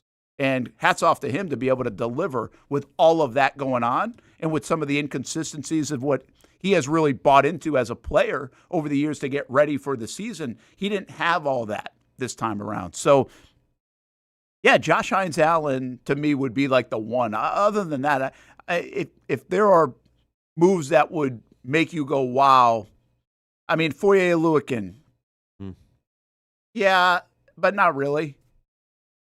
I mean, if something makes sense from a dollar standpoint or maybe it's a trade standpoint, could I see that happen? Yeah, I could. I guess the other one would be Trayvon because I'm kind of a big Trayvon guy too. Yeah, what are the odds that they just go ahead and do the extension this offseason? Well, I don't know. So you think what's more stunning, if they do the extension or if they got rid of him? Way more if they got rid of him. Yeah. Yeah. Well, I just think there's a camp of people that wouldn't mind if Trayvon Walker got traded away. I really don't. I think that's true. There's a camp of people like that. I think, again, dangerous, bad.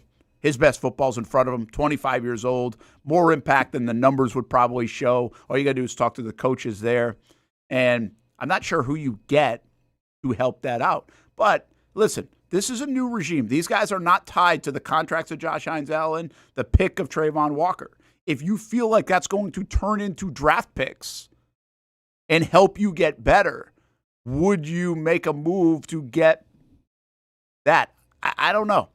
I wouldn't agree with it. Mm-hmm. I can sit here and tell you right now I wouldn't agree with it. But I just do wonder if there's something like that coming for the Jags that would stun us. Listen. Gosh, you just made a huge splash move last offseason. I wonder if they would be almost hesitant to make another one this year. I don't think they're going to be hesitant. I think they'll be convicted in whatever they do. Of course, but still. Where do you think Trayvon is on the pillar of the organization list? Like the building block, the Trevors. See, I think Josh Hines-Allen's right there. That's why I'd be absolutely stunned. Like on my list as number one stunned, boom. I'll give you let me just, before you answer that question, more stunned if Brian Thomas Jr. got traded or if Trayvon Walker got traded? Trayvon. Yeah, me too. No doubt. Because that brings me to this. I think he is a pillar of the organization. And I think about all of the times that Gladstone and Cohen both praised him for even trying to go with the club. And, even in the week after, he ended up missing a few weeks, but he hurts the hand.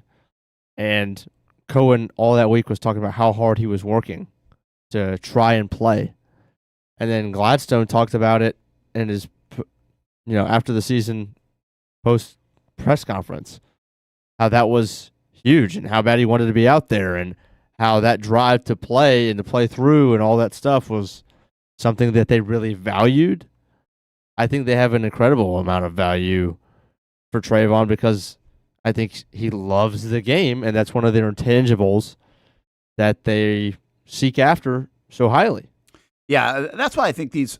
Like, if you're in the management side of things, and you're trying to build rosters, like Trayvon Walker's got all that intangible stuff, but he also has the skill set that you can't really find. You can't go recreate. You can have 2 draft picks if you want, and over the next 2 years, if you got traded for something like that, and it doesn't matter because you're not going to find a guy like that. He's a unicorn in many respects. Well, so is Brian Thomas Jr. in this kind of conversation. From a physical skill set standpoint, you don't find many people that can do what he can do at his size and run like that. So I think they're so hard to replace that what I would say is, how am I replacing it? Who cares if I've got a couple of picks that I can go try to replace it? Maybe as a cheaper option or a more physical, more this, get this trade instead. You're losing something that you can't replace, I think, in those two guys, or it's very unlikely that you would replace. So that's where I think it's so unlikely that these guys would move. And again, if you're just jumping into the conversation here because push it out on social media or whatever, it's not like I'm setting off any alarms with news. We were just kind of asking the context of what moves would stun you that the Jags would do over the next 4 or 5 weeks. And the reason we bring this up is I think there's evidence that the Jags made some real surprising moves over the last year when they cut both Ingram and Kirk. And I know in hindsight, people be like, oh, that was a no-brainer. Are you kidding? Go back and listen. Go back and feel the way you were feeling when they cut both of those guys. Thought it would be one or the other, not both. And then they go up and get Travis Hunter. These are big moves that this organization has already made under this regime in a very short time there. That was the first couple months on the job. So now what? Will they make another one? And they come from the background of trading a guy like Goff to get Stafford.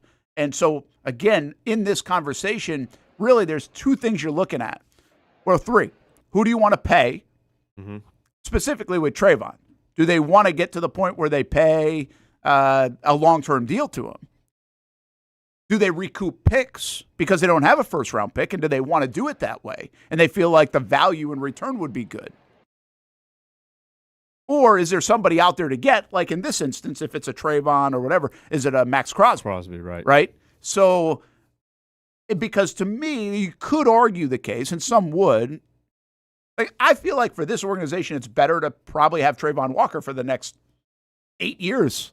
No doubt. Than Max Crosby. Max Crosby's proven a lot. Obviously, people like Max Crosby. So if you think your window to win right now, yes, you could say, well, we're going to go get it right now. Mm-hmm. We're not going to wait for the best of Trayvon Walker for the next however many years. So, again, these are just total hypothetical situations, and I agree that, or I would be in the camp of don't make them. Like, I don't need Max Crosby here in Jacksonville to feel like they got a shot to win the Super Bowl. Do you? No, not necessarily. Yeah. They don't need... You need more. You need more. A little bit more pressure, especially. But we've always said that needs to come from the interior. Not that you can't have more on the edge. I mean, Josh could have had more sacks. Maybe should have had more sacks. But with all the pressures they got and what they did in the run game, I think we were content with what they did. Couldn't hurt, but that's giving up way too much for a guy that's. I don't know. He's not that much. You know, if he's not way better than Trayvon in the pass rush game. He's just not. And you're taking Trayvon in the run game over pretty much every edge defender in the NFL.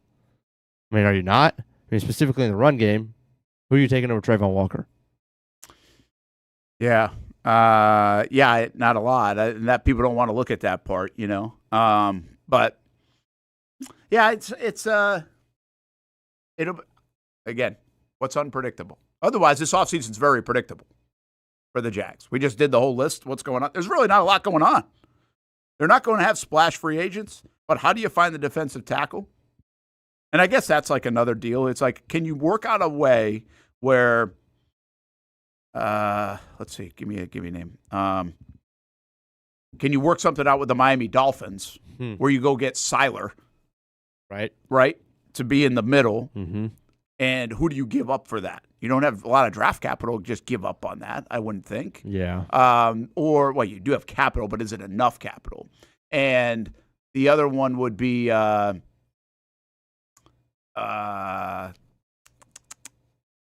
if you tried to get back in the first round and pick like Caleb Banks? Right, out of Florida, because he's the best defensive tackle. Like, how are you navigating to get the best defense? What do you have? Well, you might have some really good players. You have Brian Thomas Jr., you have a Trayvon Walker. You don't really have a lot of picks. unless you keep pushing that down the road. So, like, the question is how. Okay, we know the Jags' biggest thing, if they're current as they currently are, is to get that defensive tackle. How do you get it? How do you obtain it? Other than take like a needle in a haystack approach. Yeah, I wonder when it comes to the draft, like when we come to draft day, if whoever they believe will be there at 54, if there's a guy at 34 that they believe is much better. Yeah. That'll probably be the story. Well, and then that's cheaper, though. If you can get the guy at 34, that's a lot cheaper. Right.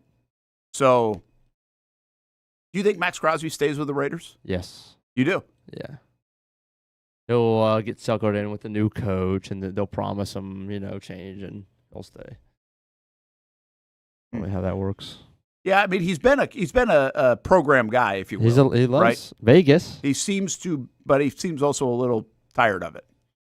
So really, it's a Brady. I would say at a dinner with Tom Brady and with Kubiak and all that, it's easy to get sucked back in and feel good, especially since the emotional side is out of there. I would suggest, I don't think he's. If you ask him today versus if you ask him in December, are you going to be a Raider? I think the answer probably is a little bit different. Probably a better chance of that. Take a break. Brent and Austen Show, Action Sports Jax 24/7 Network. We will update you with some of the National Signing Day stuff. Give a little shout out to the kids. Some of our committed to the uncommitted signing on as well. And congratulations to everybody in town as Action Sports Jax team made the rounds. Marcelo Robinson, Olivia Tassley, Olivia out at Mandarin. Always a big day out there. Not just football players, too. I think that's important to note. We're not just talking football here. In fact, a lot of the football guys are already signed, sealed, and delivered. There's a huge signing day at Trinity Christian today. 3 baseball players going to Florida, 2 going to LSU from one baseball program here in Jacksonville. Insane. That's pretty incredible. Insane. We'll be right back. When it's time to get a new car for anyone in your family, just remember, nobody but Nimnick, the #1 Buick GMC dealer in Jacksonville. Get the latest price breaks on 2023 and 2024 models or the newest 2025 vehicles in the showroom on Phillips Highway or shop online at NimnickBuickGMC.com 24 hours a day. GMC Sierras, Yukons, and the redesigned Acadias, or get the all-new redesigned line with Buicks. It's nobody but Nimnick, and part of the reason why is this is a first-class buying experience here at Nimnick Buick GMC. You're not just a customer, you're a friend. This is about getting a vehicle that best fits you and getting you on the road, and also helping you and your family down the road. Nimnick has a treating you right guarantee, courtesy, respect, fairness, and most Buicks, GMCs, and Jacksonville's only Car Bravo dealer, nobody but Nimnick. Who has put in the most years and stands behind a better experience? Nobody but Nimnick. GMC. We are professional grade.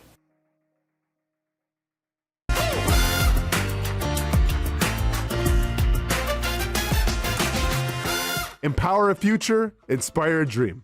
It's a bold but simple mission for the Jacksonville Police Athletic League known as Jax Pal. Help the next generation of kids in Jacksonville shape a brighter future.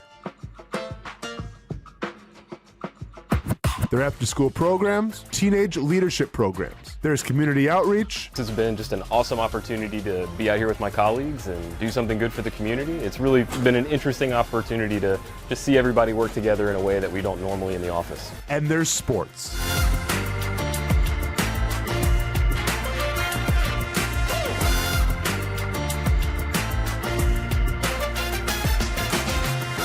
There are also ways you can help the next generation with a donation of any kind. Just visit jaxpal.org to get more information. Empower a future, inspire a dream with Jax Pal.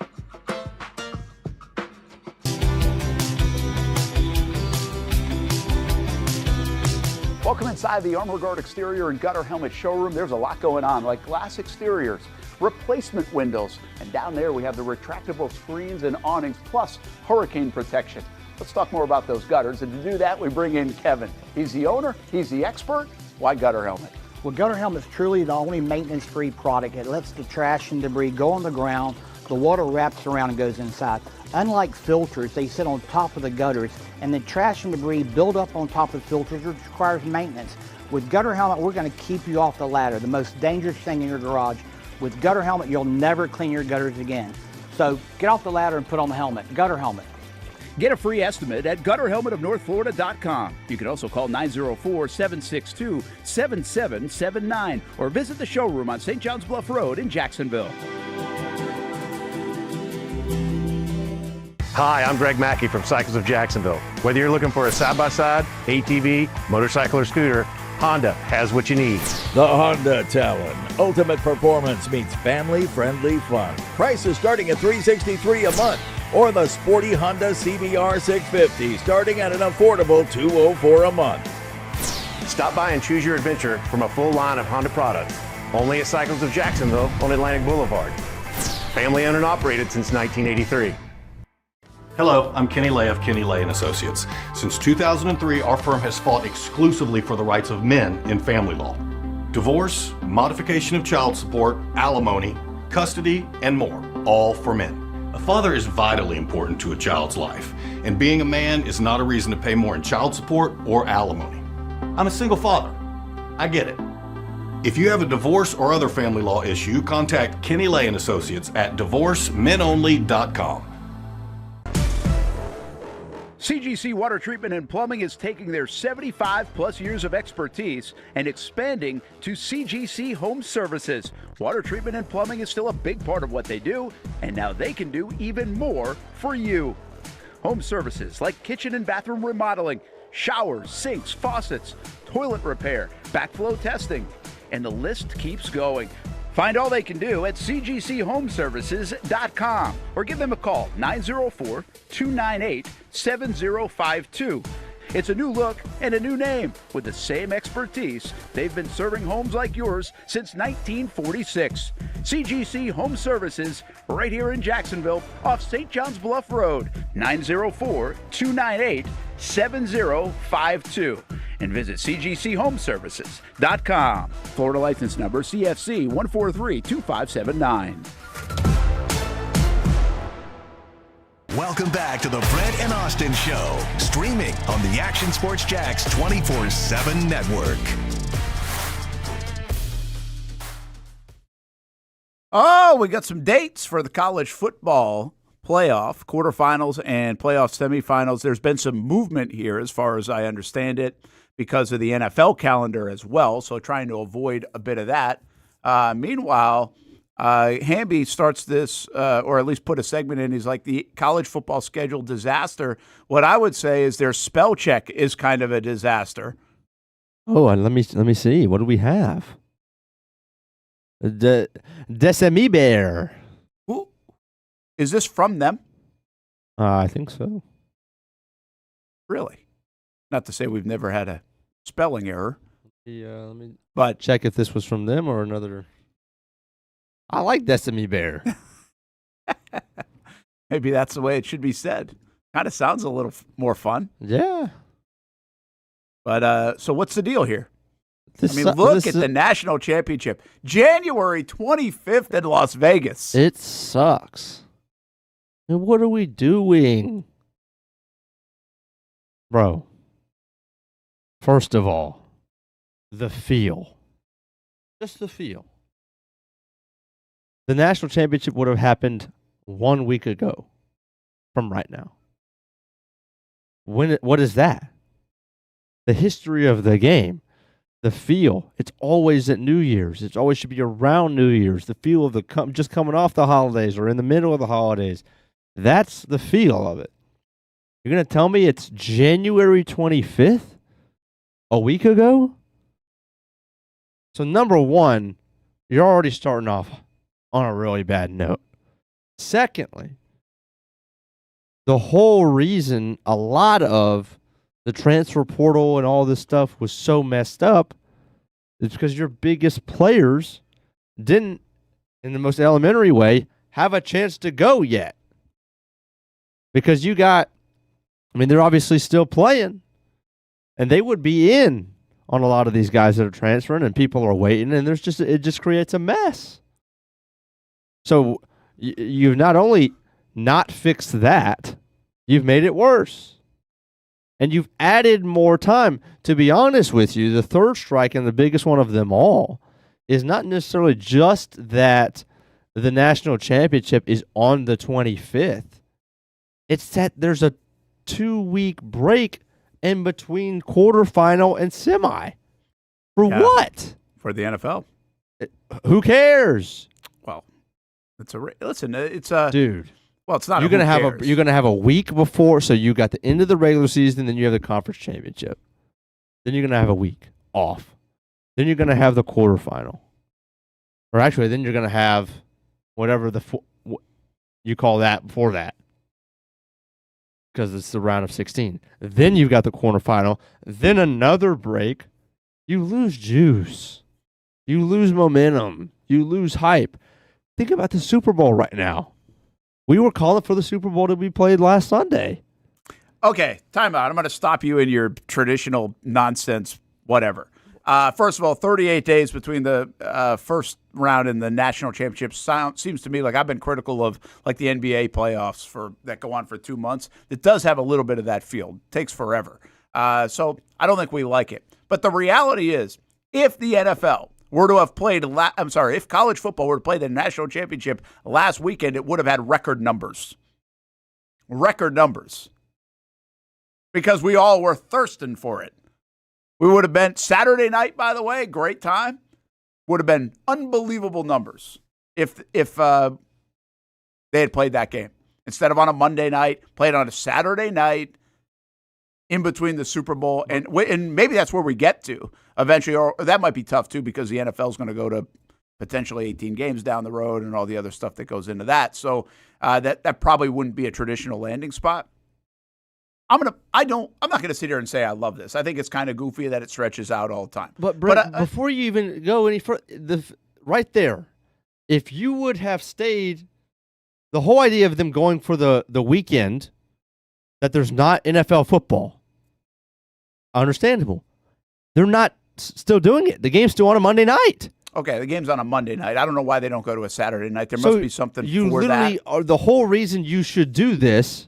You're missing out on that whole reason. There's no benefit. Well, you're not missing out. It's not like you're going up to the NFL against the NFL. You are so missing out here. What are you missing out on, Hamby? Saturday night. Stop being so dramatic about this. Saturday night to Monday night. Dude, they had 30 million viewers on Monday night. What were they going to get? 31 on Saturday? I don't give a damn about the freaking ratings.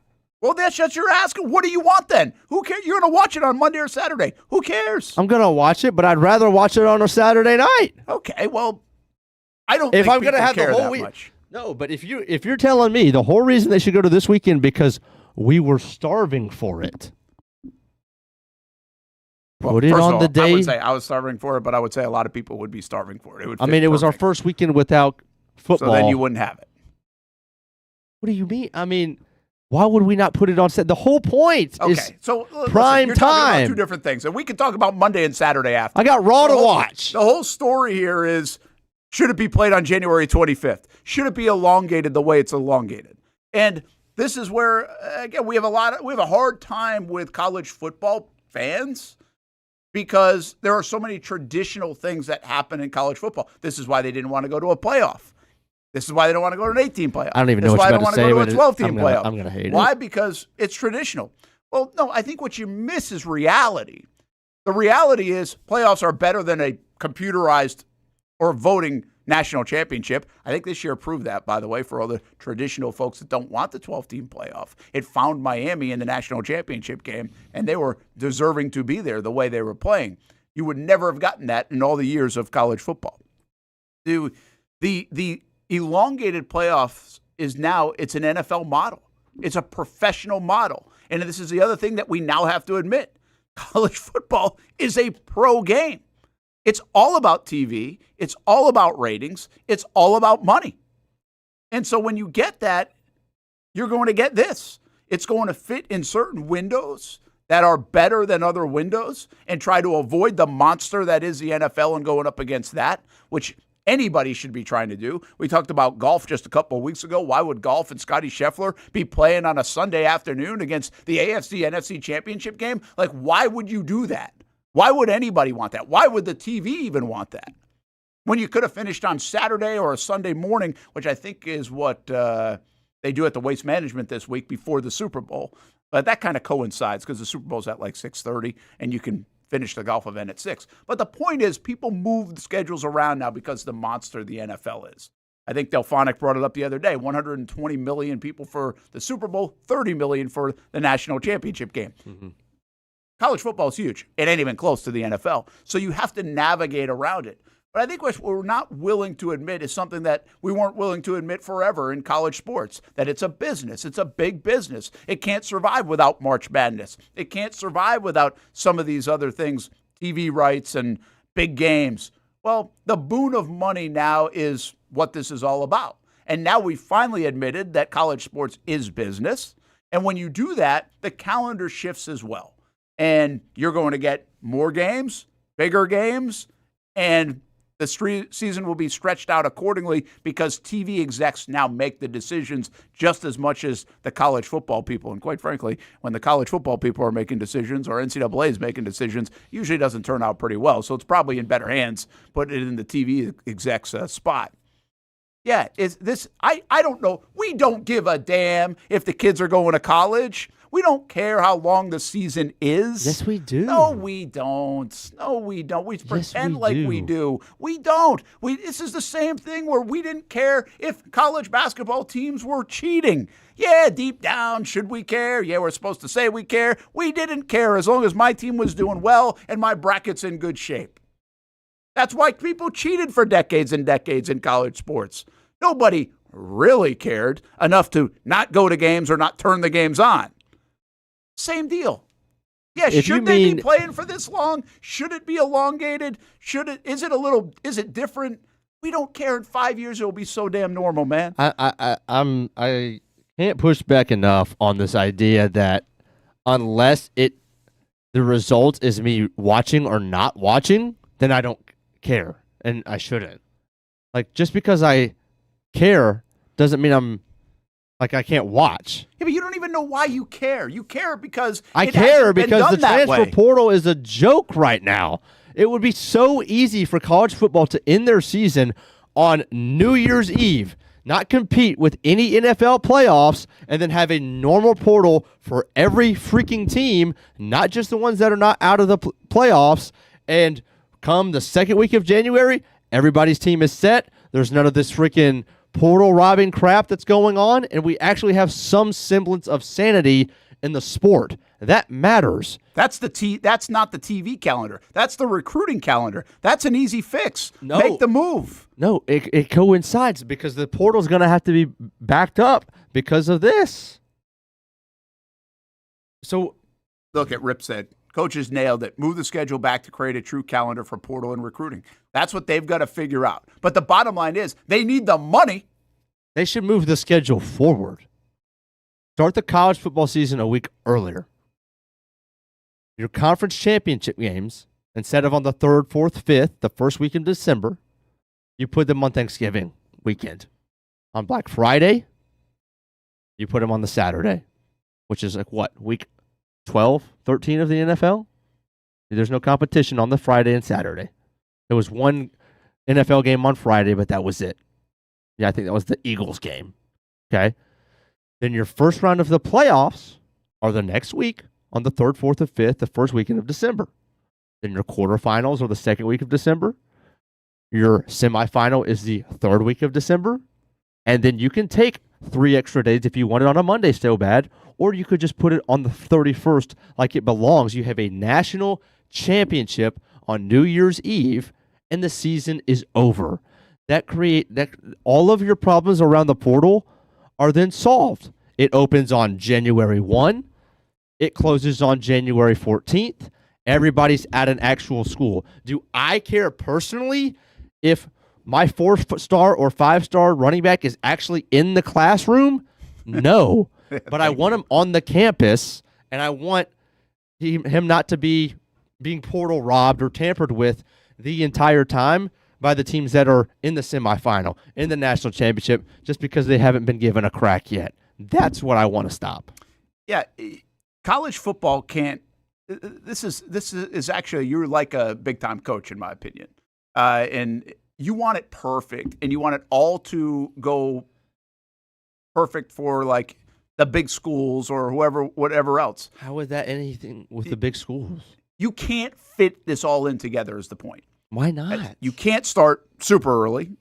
You can't. 1 week. You can't. You already start a week early with week 0.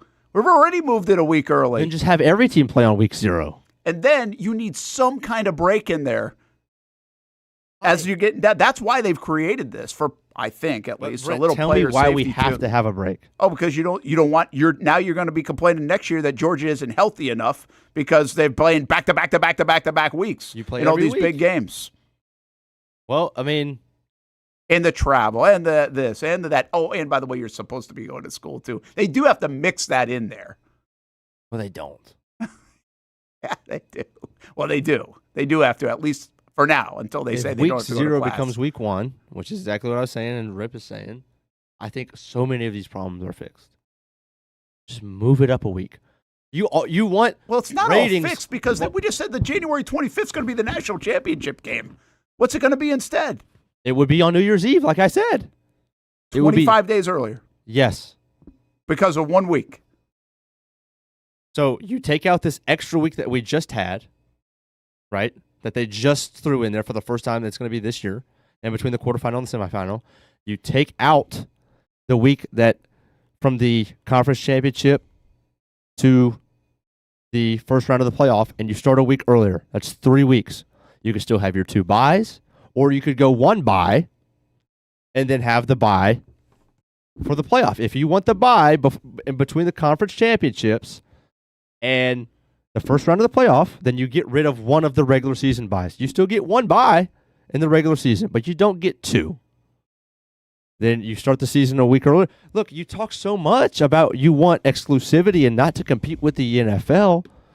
Well, here's a wise idea. What would the ratings be across the board if you started a week earlier and it wasn't Kansas State, Iowa State, and Ireland? Yeah. You'd have great ratings. I don't care if it's not a playoff game. You would have just as good of ratings, whether it was a playoff game or it was, I haven't been able to watch my team in 8 months. Put them against any Power 4 school, it's going to do great. Yeah, listen, I think you avoid the NFL calendar as much as you can. I think anybody should be trying to do that. Delphonic says Miami and Indian players had a 5-day postseason window, so they could poach them after that fact. Yeah, like, I haven't spent a lot of time on this, the transfer portal part, but how many guys are on staff in a college football with all this? Like 1 million? Yeah. So you tell me that they can't recruit and portal and coach and do all that at the same time? Is that really like the big thing here? Like, That's not the you big can't thing. get the ducks in a row? I don't think that's the argument at all. Well, then what's the what's Miami and Indiana losing? I thought you said they got players poached. Well, it's just the fact that we have schools going at different times. Like, that would be like in free agency in the NFL. If it was like, okay, 24 teams, you get your first crack. It doesn't mean that, that the Seahawks and the Patriots couldn't do their homework, but they, it just doesn't make sense. If they get more time or less time or not the same time, everybody should be going at the same time. Well, my point is everybody is going at the same time. You have staff of 500 people that can figure both things out. I mean, dude, if I'm in the top, I understand what you're saying. I mean, the Super Bowl teams are doing it. Like, they've got their coaches are distracted by potential job interviews. Yeah, but yet they figure it out because they got a staff of millions. Right. I know that's an individual thing, but I mean, Miami ended up in the national championship and is going to get Mensa. Yeah, because doesn't seem like they minced out. Yeah, it's Bull. He was the only quarterback that was left and available. Everybody else had already had their new destinations, and they almost got sued over it. Well, I know there was that. That's the whole point, Brent. If Mensa wasn't able to get out of his contract, which is not outside of the realm of possibility, it was possible. Who's going to play my quarterback in Miami this year? Who could they have gotten? Who were they in on? I mean, there's obviously the reason to believe is that they were always wanting to get Mensa. Yeah. And they just had to wait. But again, like, they could have struck out. Well, they could have, but I mean, what were the top portal quarterbacks? DJ Lagway? No, he's like 6th. Well, I'm just giving you a list Hoover, of portal and quarterbacks. Sorsby, and the Oklahoma State kid, Mettenmacher, or whatever his name is. Minto was probably right there at the top, and those 4 guys are probably, those are probably your top 4. And could they have gotten any one of them? If they would. And was the national championship going to stop them from getting any one of them? But Indiana beat them to, like, Indiana got Hoover, and Texas Tech, who's out early, they're able to get ahead of it and get Sorsby. And yeah, I just don't feel like they didn't get them because they were still playing. I don't think They so. didn't I'm not get them saying because they weren't the biggest spender. And I mean, I just don't think that's the issue. Now, a couple of guys that happen to, or like what Delphonic says, you open the window right after because they're still playing, and now you can get poached. I mean, maybe some of that. It's a bidding war no matter what. Yeah, but it's just what do you want to spend on? Some of this teams go this time, and some of them don't. It's just so elementary, Brent, that all of the teams should go at the exact same time. Well, listen, I don't disagree with you that they should change the calendar. I mean, there have been a bunch of people that could change the recruiting calendar and everything else. It doesn't fit well. But national championship allows Miami and Indiana players to be taken. No, national championship allows Miami and Indiana players to be taken after the fact. But you still, again, if you want to go get your guy, you can have your ducks in a row to get your guy and still prepare for a big football game. That's just it doesn't make sense, but I'm just telling you, that's not going to stop from being put on wherever they want on the calendar on TV. I know. Like, one's not they're 2 different issues. The NCAA and the coaches have to figure out the calendar. But that's not going to affect, like, that's not squeezing the games into all done by January 1st. Like, that ain't it. That's not where the money is.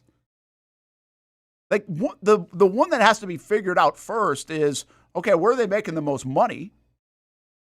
And then outside of that, how do we then have the domino effect of what's going on? I do feel, listen, it's a real issue, the whole transfer portal thing and everything it was. We talked about it in December a bunch. The reality is it's now a business, and it's about as much money as you can possibly make. And the TV allows you to do that. And now they are going to have to cater to that part of it. They can figure out the rest of the domino after. We know where it starts. I think people have a problem with the calendar and the 25th and playing into January and not playing on January 1st because that's their traditional thing.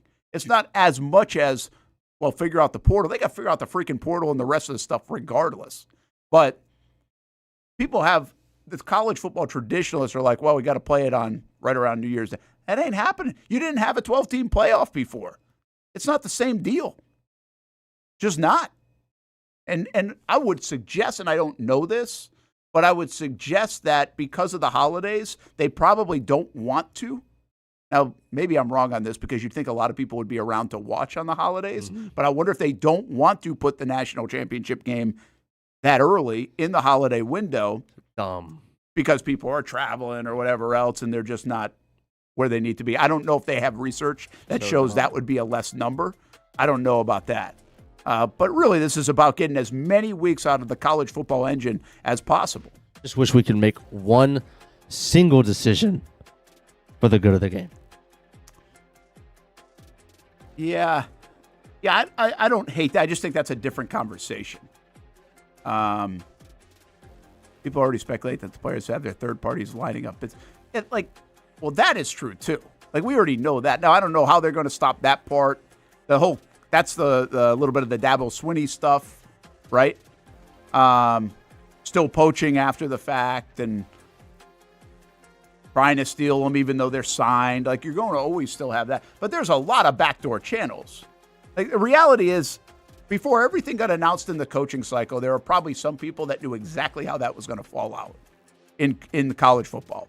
Where Lane was going, where this was going, blah, blah, blah, blah. And he was kind of the X factor a little bit. Nobody knew exactly what he was going to decide, but thought that he would go to LSU, and then you could get all the rest of the dominoes in order. My guess is the top portal people are like that too. No, I agree. Right? And you know it weeks in advance. You're just waiting to not have a hiccup, make sure the money's in line, blah, blah, blah. And that's why I don't fully think at least when it comes to the big names, you can't do both. I think you're already doing both. But like Miami didn't start going after their guys after they won the national title. They had a crew already working on that, in my opinion. Look at that place. Looks good, doesn't it? Amazing. And I the turf love looks so good. that they did the, I don't even know what you call it, but the UNF logo? Well, no, the lines, the mode lines. Oh, yeah. The Phenomenal. Really looks good. And I guess I was over there the other day. They said it will play faster as you go along. You got to kind of wear it in. That makes sense. And so, like, the ground balls weren't really, like, at first when they jumped out there a couple days ago. Well, already, like, 2 days into it, boom, they're already going faster. And, so on and so forth. So it might play a little slower early part of the season than it will play later. I don't think it's super significant, but I just thought that part was pretty interesting. The new digs over at UNF. You can watch Talent Talk, by the way. We had Jeff Conrad, softball coach, Nick Morrow talking about the new baseball, and also Mason Lee out of Providence, who plays for the basketball team. Had those guys on the show yesterday. Find it on our YouTube channel or any social media. Plus, it replays on the Action Sports Jacks 24/7 network. Most of us know how to throw.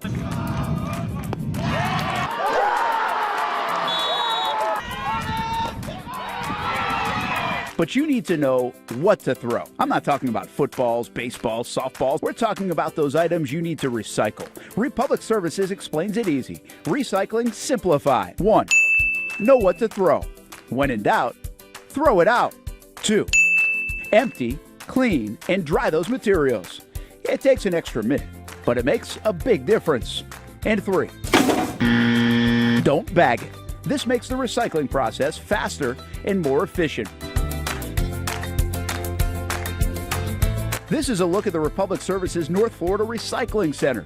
You can make this process even more efficient. By utilizing those 3 steps, Republic Services can help you become a better recycler in your home. Learn more at recyclingsimplified.com. In this video, I'm going to show you how to easily access Action News Jacks Now using your Roku device. First, launch Roku. Next, use the menu list to scroll down to the search feature. Then, use the remote to enter Action News Jacks into the search bar, and then click Action News Jacks thumbnail. Once you see this screen, go ahead and select Add App. Wait a few seconds for it to install. Once it finishes installing, press the star button on your remote and click on Move App or Move App to the top. Finally, select the app back on your home screen to open it. Now you can watch all the great content on Action News Jacks Now. Live daily breaking news. We have breaking news happening right now in Clay County. First alert weather and traffic. Looks like we have a tornado warning. Let's take a look at that. Action Sports Jacks 24/7. We've got the Brent and Austen Show daily, live sporting events, and long-form interviews you can't see anywhere else. And shows like Law and Crime and much more. And that's how you access Action News Jacks Now using your Roku device. If you don't see a pit, it ain't legit. When you hear that, you think Bono's Pit Barbecue, a staple in Northeast Florida now for 75 years. A place that feels like home with friendly service, a meeting place for friends, family, or business occasions. On the menu, the corn nuggets are a favorite in our house, but there's something for everyone. Sandwiches, platters, salads, sides, desserts, and family feasts. You see Bono's all over the place in Northeast Florida. You know, there are almost 20 locations in the Jacksonville area now, so stop on by, sit down, and dine in with Bono's. You can also take it to go. There are drive-thrus in many of the locations, and they have delivery options too. Just download the Bono's app to make things easy. I signed up for the loyalty program, and you can too, to get special offers. If Jacksonville is home, few things feel more Jacksonville than Bono's Pit Barbecue. Celebrate 75 years and many more to come. Bono's Pit Barbecue. If you don't see a pit, it ain't legit. People helping people. It's at the core of what Alive Credit Union is all about, and it's been that way for over 70 years. From the start in 1954 to today, the mission remains to inspire financial wellness and give you a financially fit lifestyle. Alive Credit Union and its employees are committed to not only serving their valued members, but also our community here in Northeast Florida. I had a chance to see that commitment firsthand as Alive partnered with our Action Sports Jacks 24/7 team to bring you Armada men's and women's soccer broadcasts. Inside the 18, it is a shot, and it's a goal! Chloe Chivers! And that connection to the community continues with Alive Credit Union support of the Police Athletic League of Jacksonville. Alive Credit Union's commitment to our community also involves serving the financial needs of all first responders through the recent merger partnership with City and Police Federal Credit Union. Join the community and become a member of Alive Credit Union today. Find out the many ways you can be inspired in financial wellness at alivecu.coop.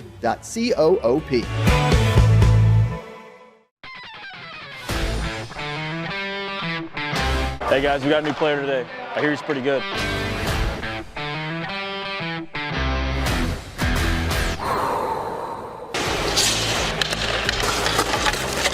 Heard this guy played in the NFL. I think he's an MMA fighter. I've actually been on his show, the Brent and Austen show. Football and fighting, that's the easy part. Let's see if I still have it on the ice.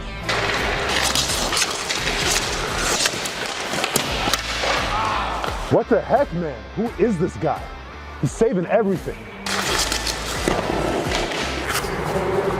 Leave the hockey to the pros, man. It's hockey season. Come on out and see the Icemen play. Get your tickets at JacksonvilleIcemen.com.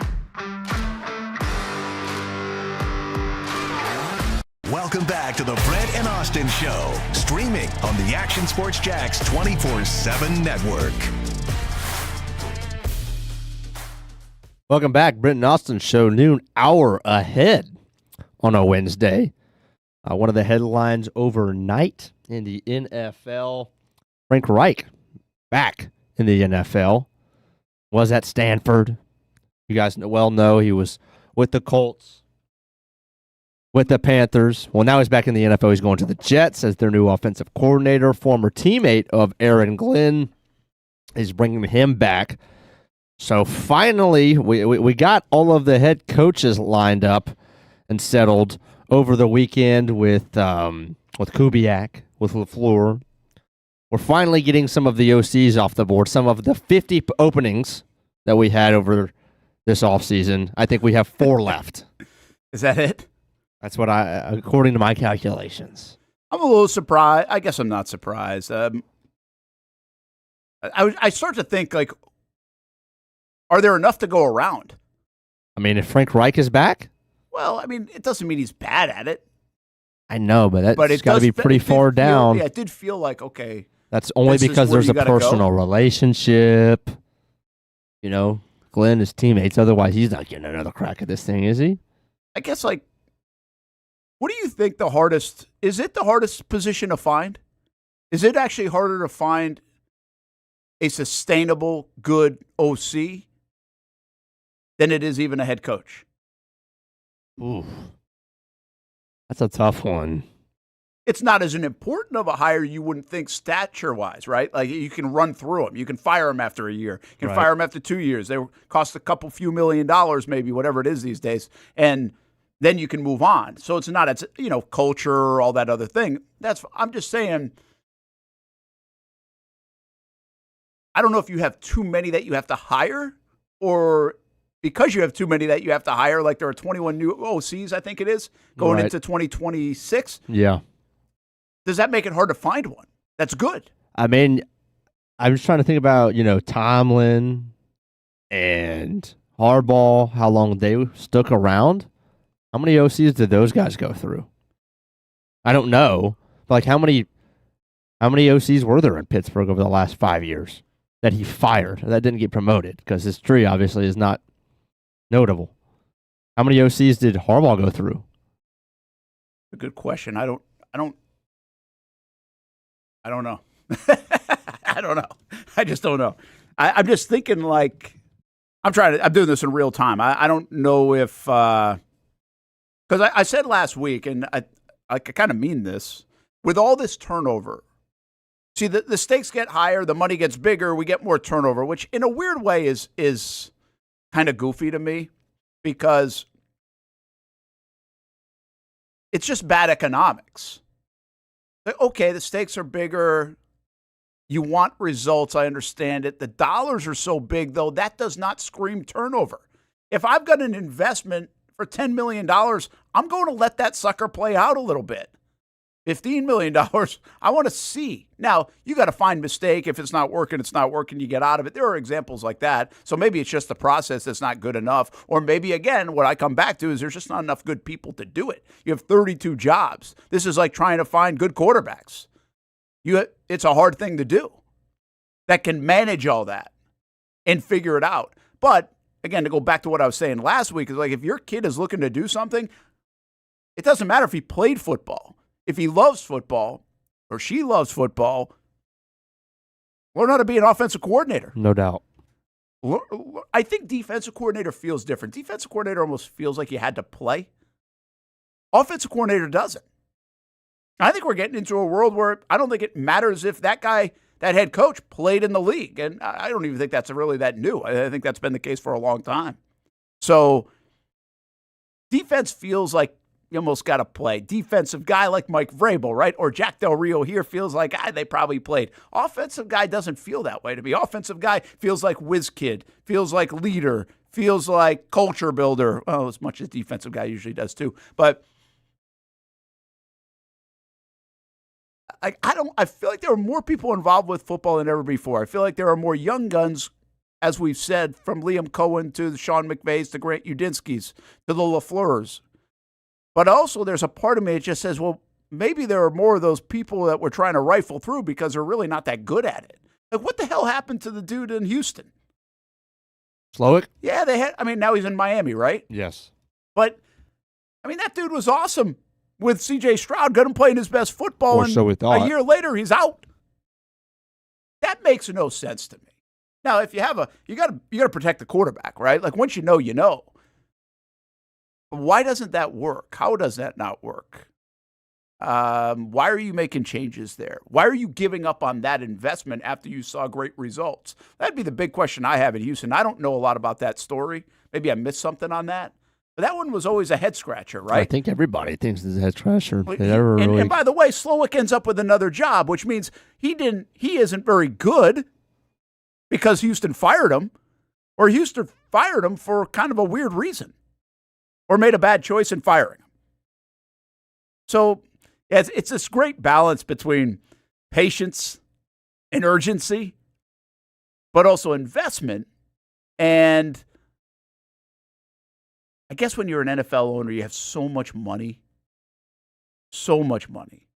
The coordinators are definitely the easiest to blame. They're easier to blame, but also it's easier to turn over and say, I can eat a $10 million loss, even on a coach's.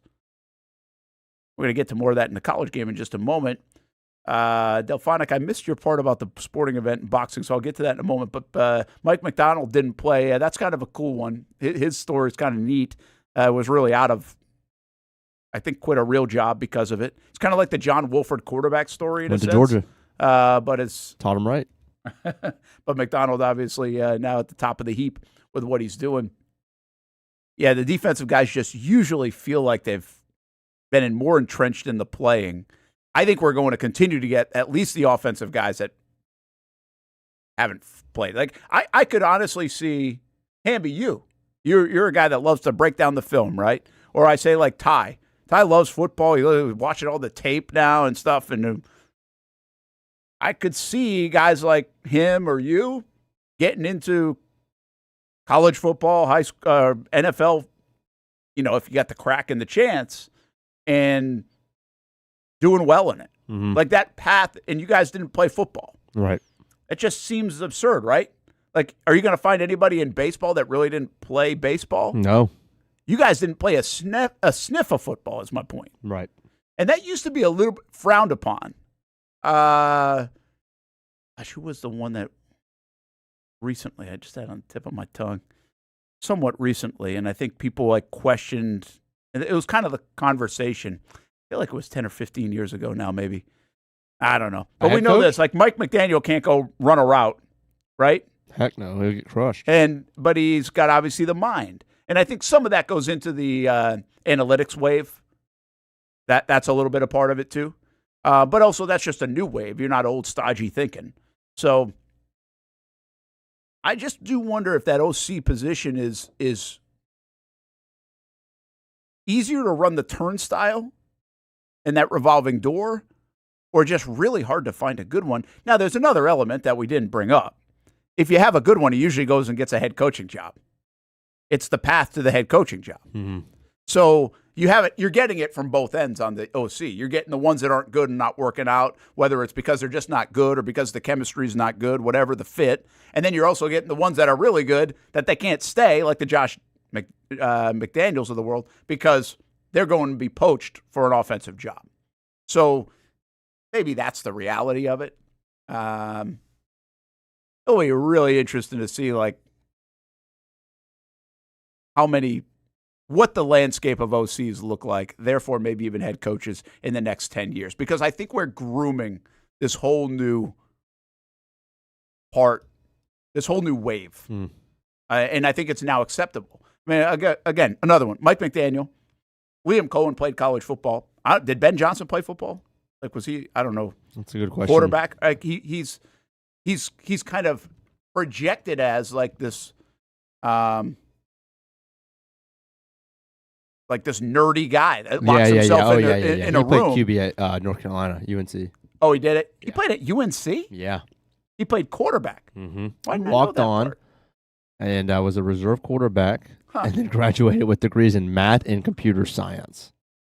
He spent a year outside of football working as a software developer in Durham for company eTelenext. Okay, so again, that's what I'm talking about, right? That guy should be he could be working at NASA. Yeah. You know what I mean? Not engineering, but yes. Yeah, whatever. Well, I just always go to NASA. It's easy.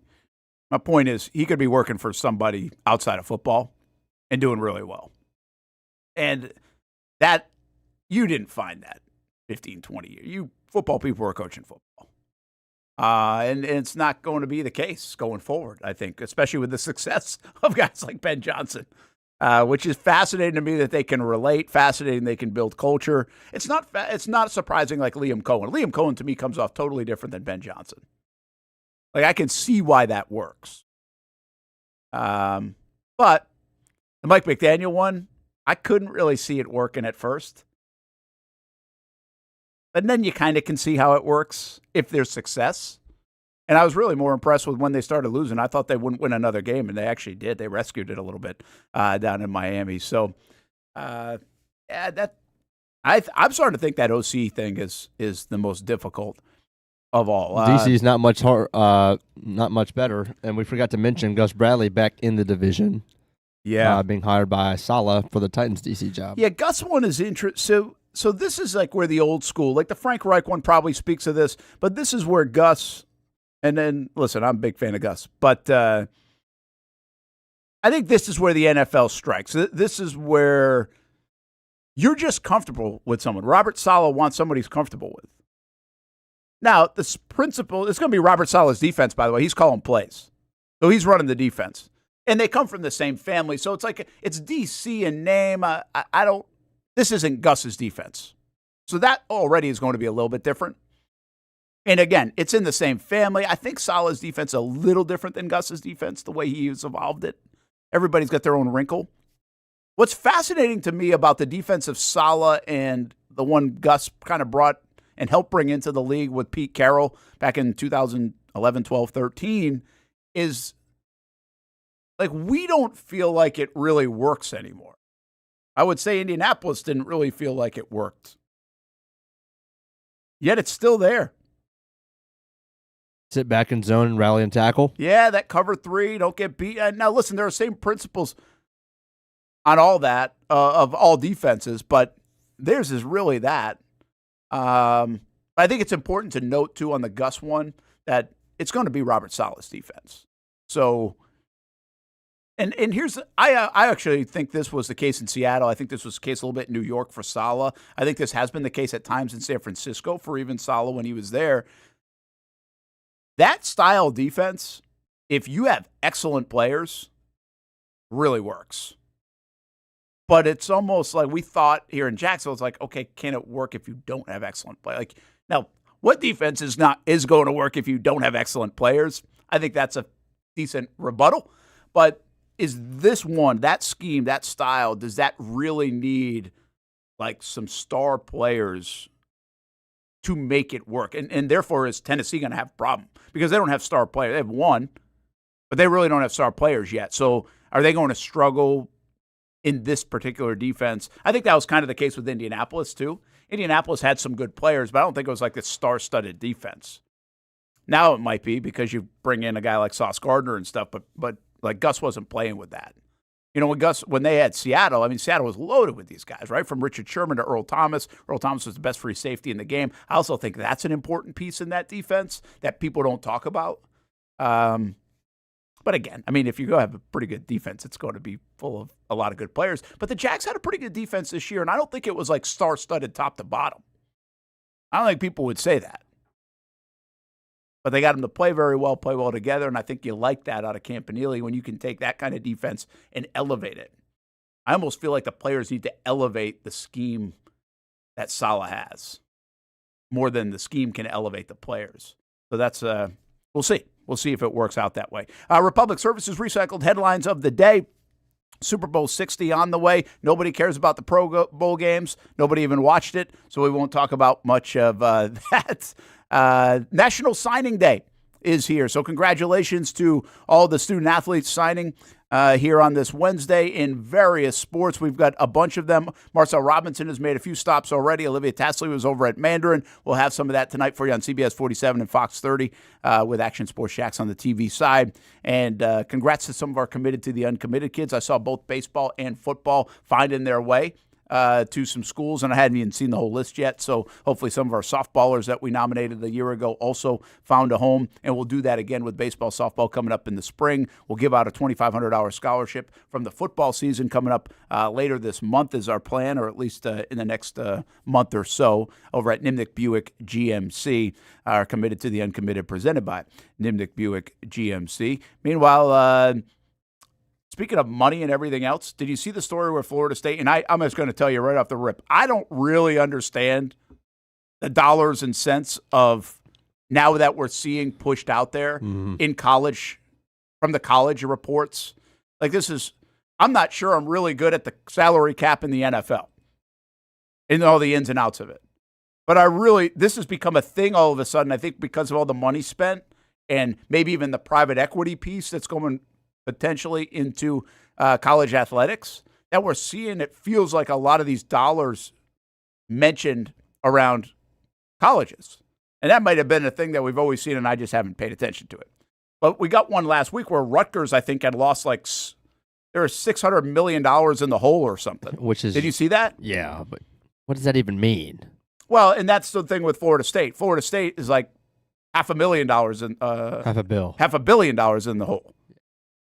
Now, what I think that is that true dollars. It's more leveraged play from maybe stadium enhancements to obviously NIL and everything else. But of the $500 million that FSU is in the hole right now, 70% of that is athletically. So I don't know where this is going. I'm not smart enough probably to figure this out. Like I saw somebody say this is what happens when you update your stadium and then you lose and nobody comes. I think there's a part of that. But I'm like, that's not. But that's it's also not when you what pay your that coach is. a 10-year deal. Might be that too. Yeah. Right?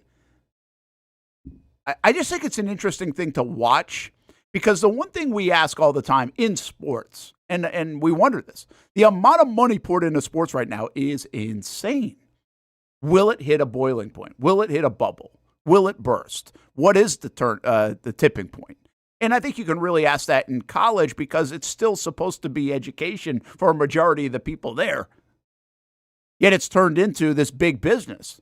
And are they smart enough to run a business? Listen, we really question how smart the people who run college football and the NCAA and everything else in terms of their decision-making and decisions on college campuses, when they have to make these big decisions for the betterment of everything, we question like every move they make. Well, now we're asking these same people to run business at a magnified level. I'm not sure that's why they got into this. Are they the right people to do that? They might want to go knock on the door of the economics professor down the way and get their help. We are playing with a lot of money is my point. And I don't think everybody knows how to play with that kind of money. I know I wouldn't know how to play with that kind of money. What do you do with it? What's the best way to do it? How do you spend it? I just wonder if when we see this, is this a thing that's going to be more common? Is it sustainable? And what does it mean in the overall, like, survival and betterment of universities and colleges as a whole? And does that come into play at some point? I don't know. Like, these are questions I can't answer. I just think sounds like an astronomical amount of money to be losing. And 70% of it is coming out of your athletic department. And the spending isn't stopping because you've got to spend it to make it. You really have to spend it to make it in college. But when you whiff, again, we're not talking about a model like the NFL where Shad Khan's got billions of dollars.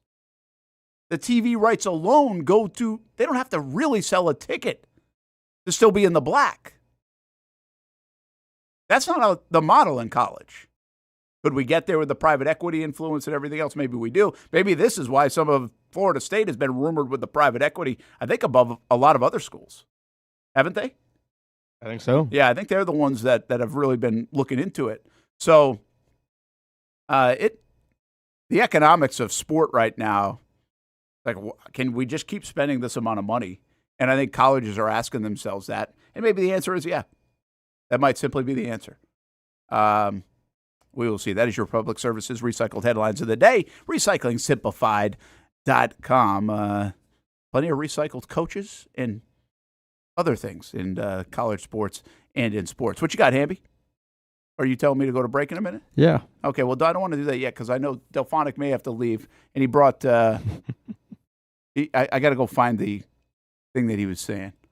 Brent mentioned having a boxing match with other stations the other day. Instead of that, y'all should do a Battle of the Network Stars competition with different sporting events, boxing, race, home run derby, football.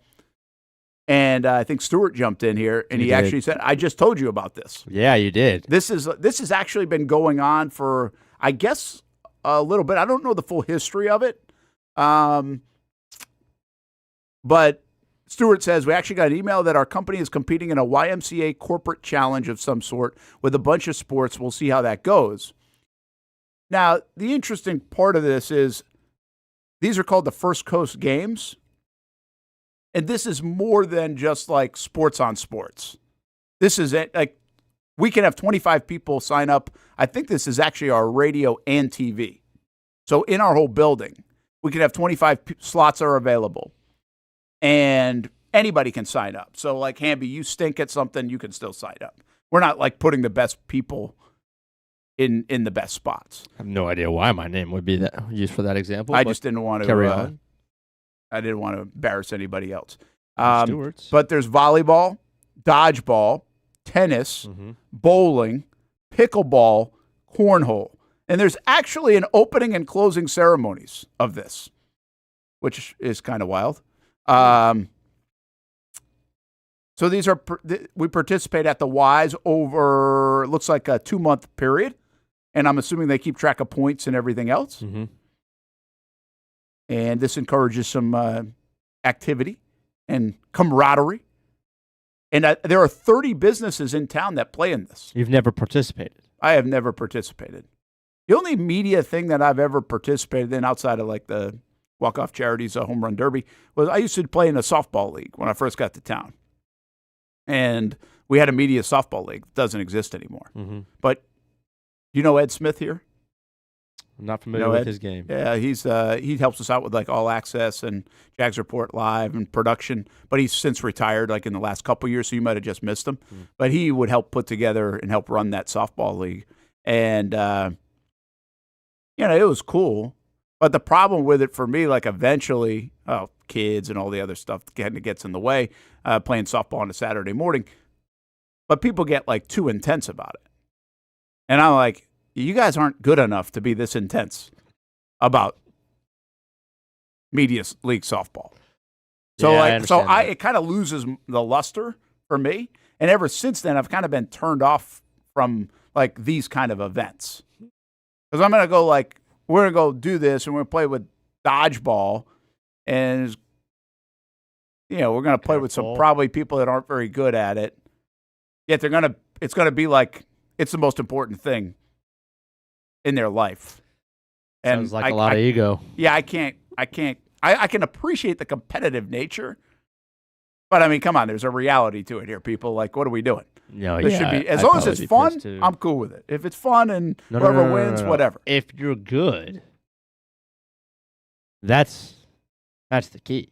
Yeah, but I don't care. See, this is the thing. This does nothing for me. If I go beat somebody in tennis, or my volleyball team wins against some business in town, like that does nothing for me. Like that doesn't mean I'm good. That doesn't. Now, if I go take down people from the UNF baseball team or something like that, maybe there's some more bragging rights there. Maybe I feel good about it. Like if you and I challenge Casey and Austin in basketball because they don't think we have a chance and we beat them, I feel good about that. I'd be pretty fired up. Pretty fired up. But I'm not. It just does nothing for me to win one of these events over, quite frankly, people I think that probably aren't super athletic overall. There might be some. I don't want to take everything away from anybody. And I'm not even, I shouldn't be doing it either. Because that's what's happening. You're facing, you're backsliding. You're backsliding. No, you're facing people that are like me. I'm 48 years old and probably shouldn't be participating in competitive activities anymore. Who made that rule? No, other than golf. Like golf, you can play. And even pickleball wouldn't be bad. How about bowling? Yeah, but I can't get competitive about bowling and cornhole. Dude, what's the brag if you win in cornhole? Like, what are we doing? What's the badge? How do you go home? You win this event in cornhole whenever we play it. You get first place out of 30 teams. You going home and telling Sarah? No. You bringing that on the show the next day? Yeah, I'm bringing it on the show the next day. Yeah, I'm bringing it on the show. It's more about, Brent, here's the deal. Does nothing for me. Okay. Okay. I'd rather try to break 80 on the golf course. That does a hell of a lot. Let's dive into this psyche of yours. What this tells me is that the personal accomplishment means nothing if it's not also admired by others.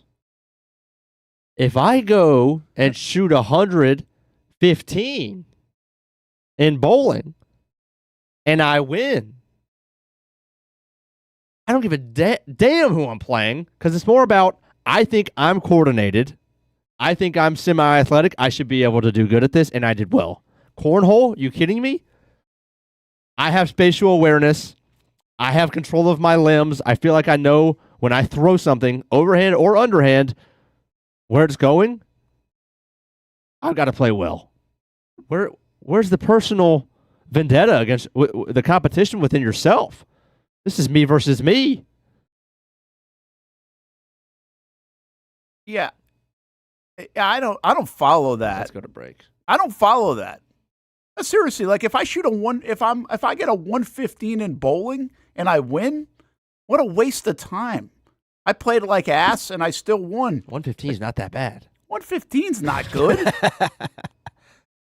No, 115's not good. That's like why I say, like, I actually think just the opposite of what you just said. I don't need people saying nice job.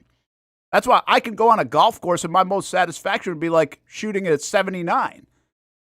They're like, hey, that's pretty good. I could care less if you know I shot a 79, but I feel pretty good about that. If I go shoot 90 and I beat the other three guys in my group, I'm not too happy. Well, I get that. Taking down the other stations would be good bragging rights. You're right. Like, that's good, too. We don't know if they're competing or not.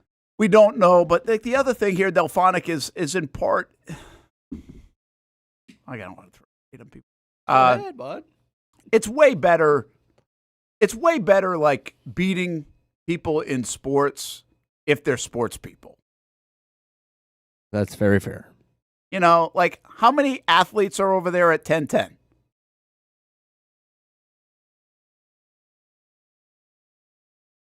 I still wouldn't mind beating them in any of these games. Yeah, but because they're talking sports and stuff. Like, it kind of feels like they're in the arena. Brent, that shouldn't be in the arena, most of them, but you get it.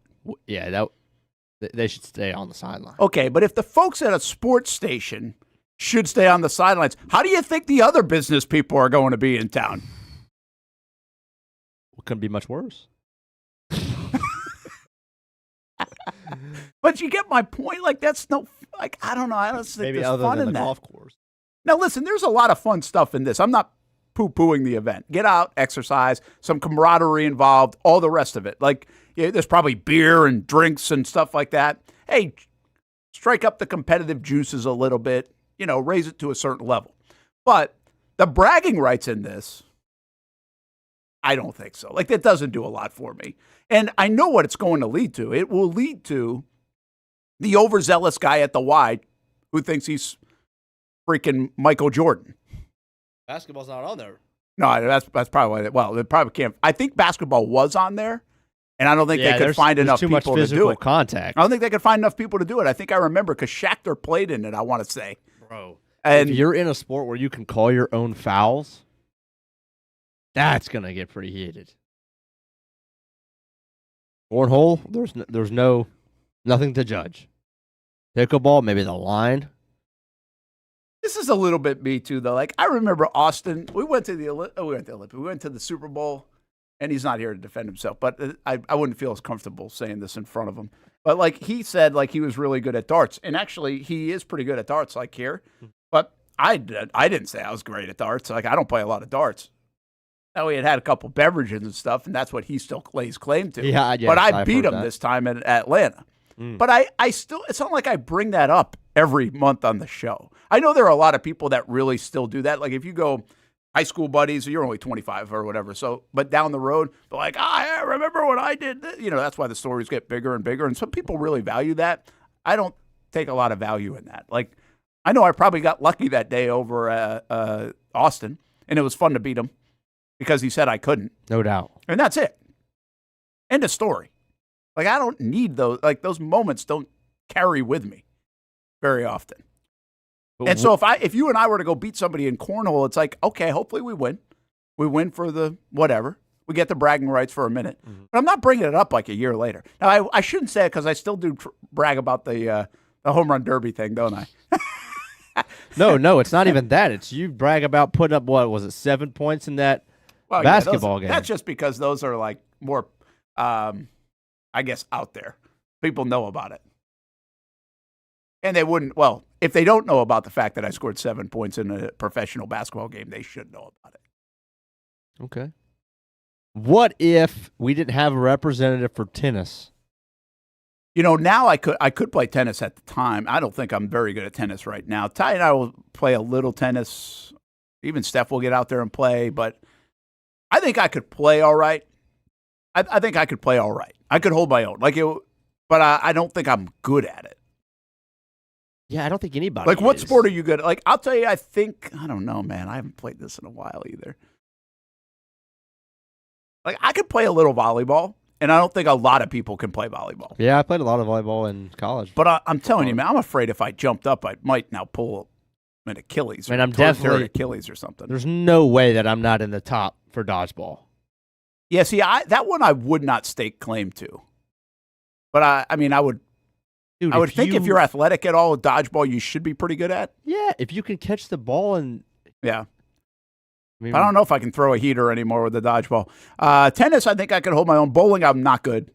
Not a good bowler. I took bowling in college, and yeah, I'm not very good either. Pickleball, I could hold my own, but I'm not. I think the scary part about pickleball is there are actually people that are really good at it. We got some people with Burrish plays all the time. Oh yeah, Burrish would wipe the floor. Now I would say, like, with all due respect to Mike. Oh no! But I feel like I would beat him. Oh no! In a lot of different things. Oh okay. But I feel like he's played so much pickleball now. I might not beat Mike. Okay, I was hoping that you weren't going to say that you were still going to. Well, I'm like 50. I'm like 10, 12, 15 years younger than Mike. I feel like I should be able to run around a pickleball court a little bit better. Use some of the athleticism a little bit better. Yeah, but there's an art to pickleball. Doesn't matter. And I just haven't played in the placement. There is. So there's an art to it. That's why I think they've done a good job here picking games where you're just not going to out athletic people. Maybe outside of dodgeball and volleyball. Yeah. Cornhole's another one. And I wouldn't sit here and tell you I'm great at cornhole.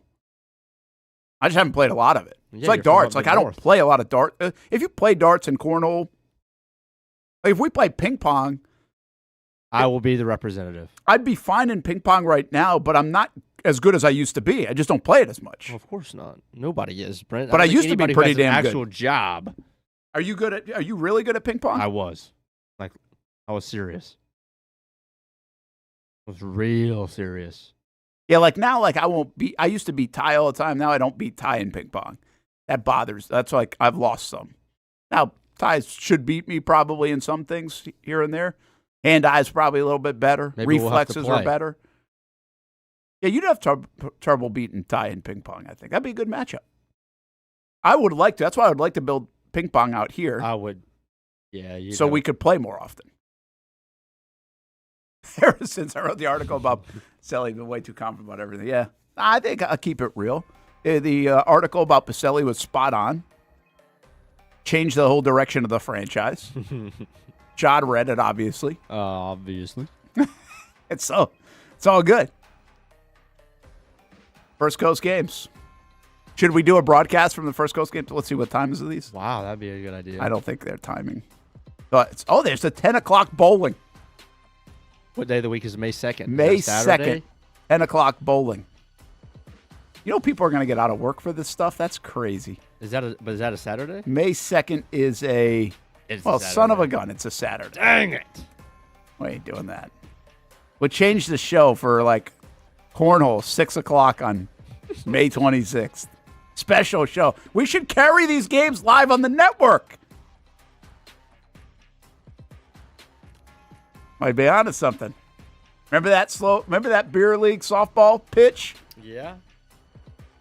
I still think would be pretty good. Got to figure out a way to do it. How many things did I tease over the last 20 minutes that I didn't get into? Way too many. Really, I got to Florida State a little bit. Anything I'm missing? We'll figure it out over the break. Yeah, we'll figure it out over the break. We'll be back. Action Sports Jax 24/7 Network. We would beat everybody in town.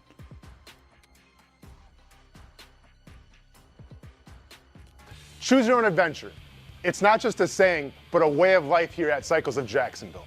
And whether it's 2 wheels or 4 wheels, at Cycles of Jacksonville, a great adventure awaits. With brands like Honda, Vespa, Segway, and Triumph, Cycles of Jacksonville has you covered with their inventory featuring a 60,000 square foot building. If 4 wheels is more your thing, check out the largest selection of Honda Talons in the entire county. No matter what you're looking for, Cycles of Jacksonville is going to have the selection you need, all with great financing and rebates. Plus, if you're active duty military, Cycles of Jacksonville will offer you 0% financing along with great discounts for military and first responders. And when you want to get off the road and set sail, Cycles of Jacksonville has you covered with everything you need to get on the water. So if you're ready for a great adventure, let Cycles of Jacksonville be your guide. Located off Atlantic Boulevard, or check out their website at cyclesofjacksonville.com. How do we make Mason's famous lobster rolls? It's simple. We get up before dawn, head into the open waters of Maine, haul in our traps by hand, and send only the best straight to our restaurants, where we add warm butter or chilled mayo with a squeeze of lemon and pile it on a toasted split-top roll, just like it's been done for nearly a century. That's the recipe for Mason's famous lobster rolls. Thanks for meeting me here. You okay? You're my only lawyer friend, and I need your professional opinion. Okay. You see that brand new Hyundai Tucson out there? Yeah. That's all I paid for it. Do you know what you want? Yeah. I think I do. Enjoy your new car. Thanks. Bye-bye. Deal so right, it almost feels wrong. The Hyundai Getaway Sales Event. Lease a Hyundai Tucson for $259 a month, or get 2.99% APR, or get $1,750 bonus cash. Hurry in.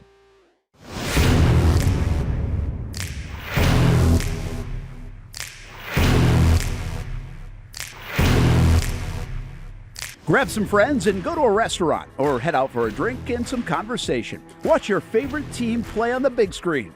Or how about play some games? You can do all of that in one night at Best Bet. Each location has a different vibe, its own personality, like here at the original Best Bet in Orange Park. When you walk through these doors, everybody knows your name. And here in St. Augustine, it's the newest location. play some poker. How about the table games? And don't forget about Ace's Sports Bar and Grill. And then there's the Jacksonville location right here on Monument Road. It's the biggest poker room in the state of Florida. Maybe you'll find yourself a seat right here at the final table. Best Bet, where you can have the best of times. And that makes you always go home a winner. Try any of the 3 locations, and you can always visit bestbetjacks.com. Year 2 is in the books for the Jacksonville Armada women's under-23 squad, taking another step forward in the Women's Premier Soccer League. Under the guidance of head coach David Goff, the girls in blue went undefeated at home for a second straight season, including a dramatic draw in the opener. And they've left it to the death. Unbelievable stuff. And a late winner to end the season at home. Headed on. Here's a chance. Gianna Ramirez brings it down, still alive, takes a shot, and into the back of the net. After fielding a younger roster in 2025 with talent from all across Northeast Florida, the future is bright for the Armada women's team. We highlight the ladies and all things Jacksonville Armada each week on Fleet and Footy on the Action Sports Jacks 24/7 network. I'll put one in the back of the net for you. Join us for player profiles, fun interviews, and the very latest on the Fleet and all things footy. That's every Thursday at 2 p.m. Baker's Sports. It's a hometown business filled with hometown people trying to make you feel right at home. Chris Conley, Jacksonville University. Walker Wright, class of 2018, West Nassau High School. Michael Young, Fletcher High School. Baker's Sports started in a grassroots way and now outfits much of the Southeast. Samuel Coffrin, Paxton School for Advanced Studies. High school sports, travel sports, youth sports of all kinds. They are a one-stop shop carrying Nike, Adidas, Under Armour brands, and more.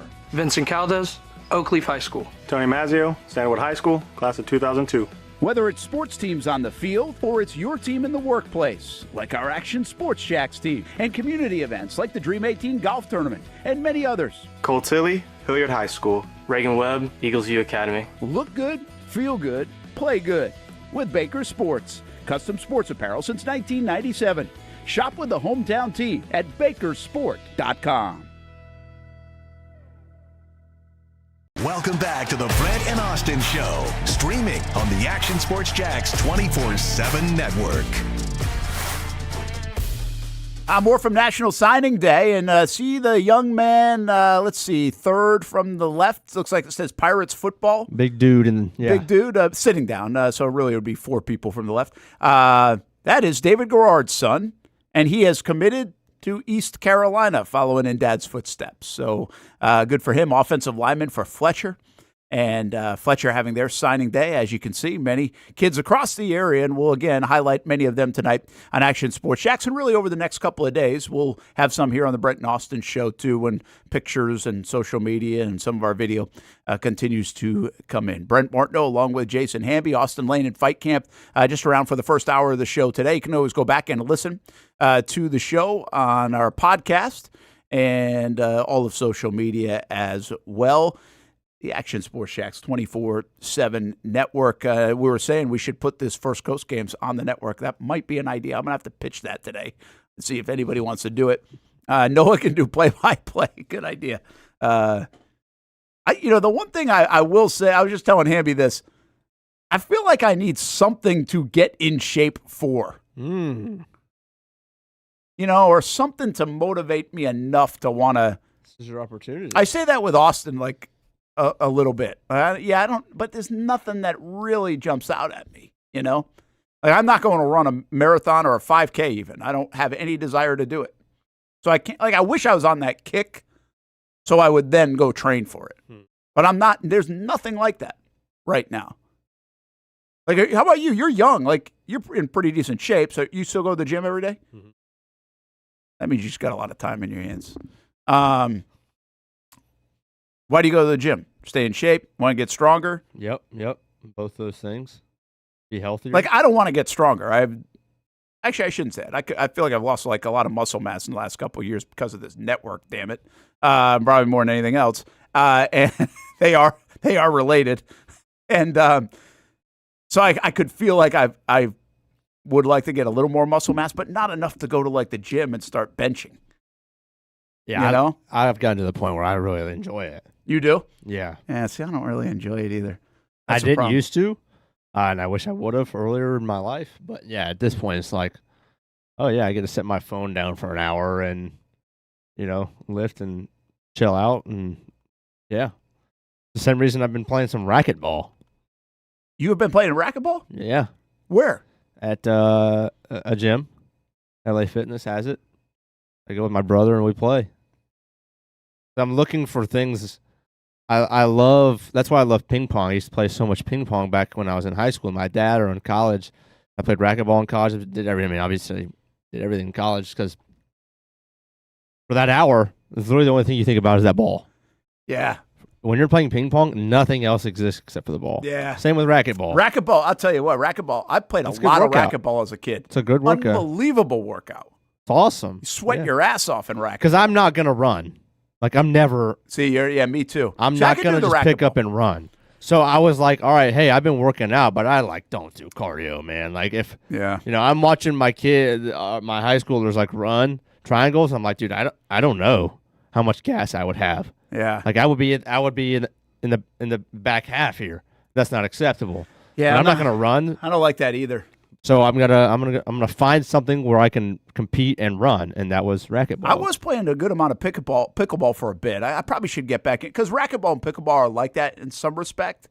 You actually get a pretty good workout in pickleball, more than you think you're doing. Right. And I think racquetball seems the same way. It doesn't seem like, and all of a sudden you're sweating like crazy in racquetball. The problem with both sports, really, I think, especially as you get a little older, is the start and stop is bad for you. Yeah. And you can feel it. but if you get in decent shape, not too bad. So let's go play some racquetball sometime. I'm in. I have not played racquetball really. I used to play every day, twice a day. Really? As a kid. Because they had what age? Oh, my gosh. We had this community pool thing. Or I don't know, maybe you had to join. It wasn't like this country club thing. It wasn't. It felt more community pool. Was it like a Y? Because the Ys always have racquetball. Nah, but it wasn't. It was like a pool. It was like this gristmill pool thing back home. And so we only did it from May to September. Right. But I swam as a kid, so we spent all our time there. And all day. Mom would be there and my sisters were there, but they had tennis courts down the road a little bit. Mm-hmm. They had a gym, and they had that's where I grew up playing Pac-Man. Had Pac-Man right in there. Nice. And they had racquetball courts. And so I played a ton of racquetball at the time and loved it. And then UNF actually just had racquetball courts taken out. Oh, did they? Fix some other stuff in the gym, but that was the last time I'd seen anybody with racquetball courts. So I'm surprised they have them, and now everybody's doing pickleball courts. Yeah. But racquetball's a great game. Love it. And kind of a fun one with the goofy rules. And, man, it's been a while. You bring back some memories. I'd like to go play now and see if I'm any good at it. Probably not, but it would be fun to do. Speaking of coaching, baseball started last night. Preseason underway. Yeah. I think somebody had asked, how'd you do? They did well. I don't want to give the score of this one. Yep. That was a lot to a little. We did really well. Looked like a little bit of a mismatch. Mm-hmm. You guys think you're going to be pretty good? We do. Yeah, we've got the same exact team as last year because we had 0 seniors and 1 junior last year. Now we have 1 senior and 3 juniors, and but we're built out of our freshmen and sophomores, and so yeah, I mean we think we can make some noise again this year. 1 district in our first year last year, and have higher expectations this year.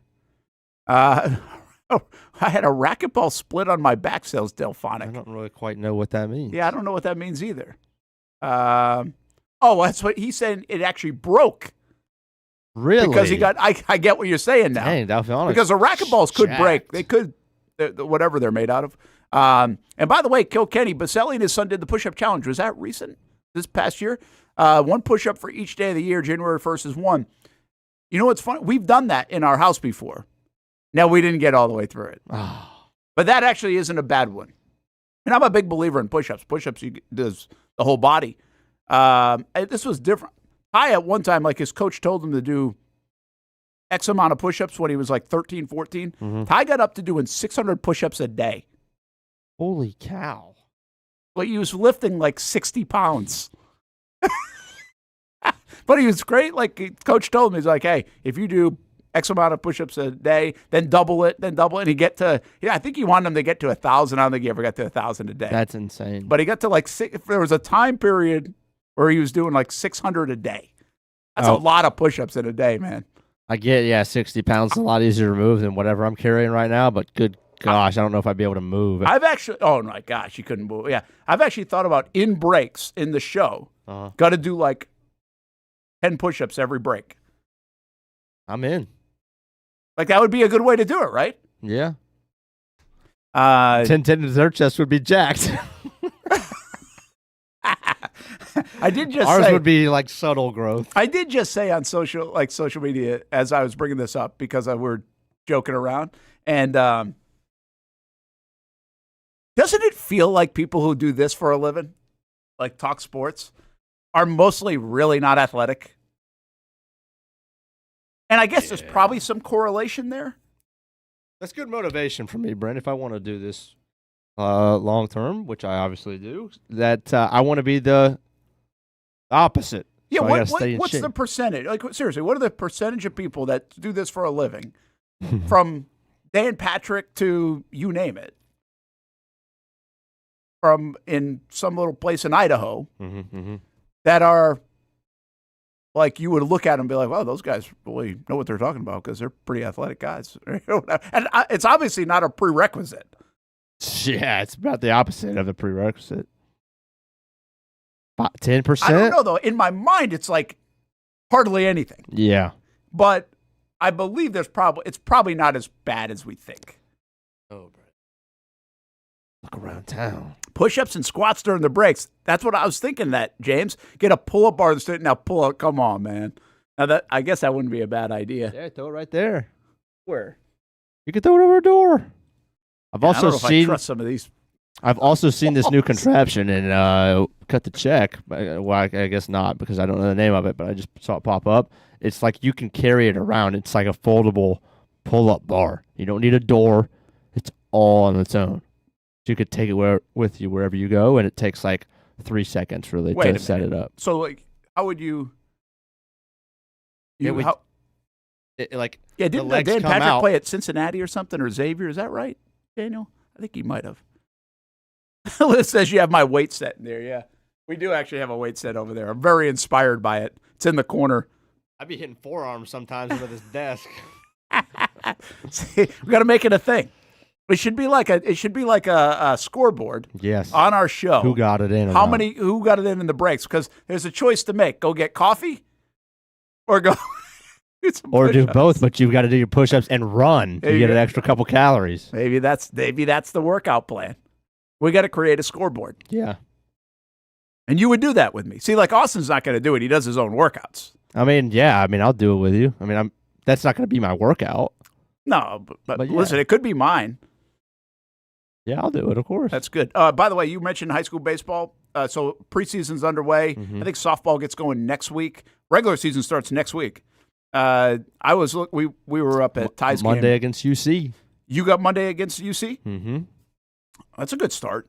Great start. How about, speaking of starts, Creekside plays Spruce Creek to start on Tuesday. Yep, I saw that. And then Thursday goes Trinity. That's a start. Best of luck to you. Look, and Creekside played St. Augustine yesterday in the preseason, and I don't know if I've seen this. Double no-no. Which teams? It's Creekside and St. Augustine. No hits in the game. 3-1, Creekside won. Dude, hey, BP, extra swings today, guys. Holy cow. Yeah, that's great. I also saw something in yesterday's game, Ty's game, that I don't think I've ever seen it. You know, because I've heard it. Like you'll get people talking about it and say it, that you're not supposed to yell from the dugouts or anything if there's a balk, right? That's correct. Yep. You're not supposed to say it. And I've heard people like kind of comment about that, say it. Well, yesterday in the game, one of the kids on the other team or the first baseman, I couldn't remember, or first base coach, or the runner on first, called, that's a balk. And the umps actually, it was a balk, by the way, by the time he didn't throw the pitch because the pitcher stopped because he thought the ump had called the balk. I thought the ump had called the balk. And And they actually said no balk. They brought it back. Wow. Now, what we wondered, Hamby, that was the first time I'd ever seen that. Watched a lot of baseball, that it actually happened. When the umps made the right call on it, so good for them. But we were wondering, should there be a penalty for the team that does that? Not just a, hey, it's no balk. No penalty. No, like a strike or anything? No. Just the way it is good. Yeah, because if he did balk and you shouted it out, then you cost yourself a base runner. Yeah. That's a penalty right there. Yeah. All right, that's going to do it. Delphonic says great show. I'm not sure great show, Delphonic. I think we can do better than this. But great's the most overused word in sports broadcasting, so maybe just good today. But I had fun. And tomorrow, I start my push-ups. We doing this? In the breaks. Yeah, we need a scoreboard. Now, can I do it at TPC Sawgrass? Oh, yeah. Good luck. There'll be a little of that. Can't get out of rhythm. Got to do it. Full day on the Action Sports Jacks 24/7 network. You can always find it at actionsportsjacks.com. We have the Clash tonight on Fox 30, so no early show for us at 6:30 in sports, but we'll see you later tonight at 10 o'clock and 11 o'clock. I'll be live at TPC Sawgrass tomorrow for an event we have here at the station. Austin back in studio. And tomorrow, homework assignment, 64 best moments of the season for the Jacksonville Jaguars, of the last year, really, even in the offseason. 64. We set the bracket going forward, and we're going to have some fun with this one in March. Have a good day. CGC Water Treatment and Plumbing is taking their 75-plus years of expertise and expanding to CGC Home Services. Water treatment and plumbing is still a big part of what they do, and now they can do even more for you. Home services like kitchen and bathroom remodeling, showers, sinks, faucets, toilet repair, backflow testing, and the list keeps going. Find all they can do at cgchomeservices.com or give them a call, 904-298-7052. It's a new look and a new name with the same expertise. They've been serving homes like yours since 1946. CGC Home Services, right here in Jacksonville, off St. John's Bluff Road, 904-298-7052. And visit cgchomeservices.com. Florida license number CFC 1432579. We've been telling you about the Action Sports Jacks 24/7 network for over a year now. How to find it, what to see. Simply put, it's TV online. Local sports content all day, every day. Just like this. Did you always want to make history? Like, think that big, or just say, hey, I want to play in the NFL? I always say I want to play in the NFL.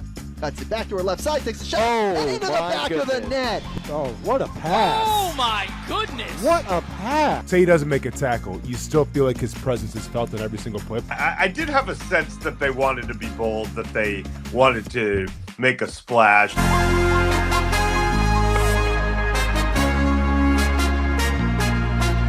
It's content you won't find on TV. Find it on actionsportsjacks.com and just sit back and watch local sports all day on the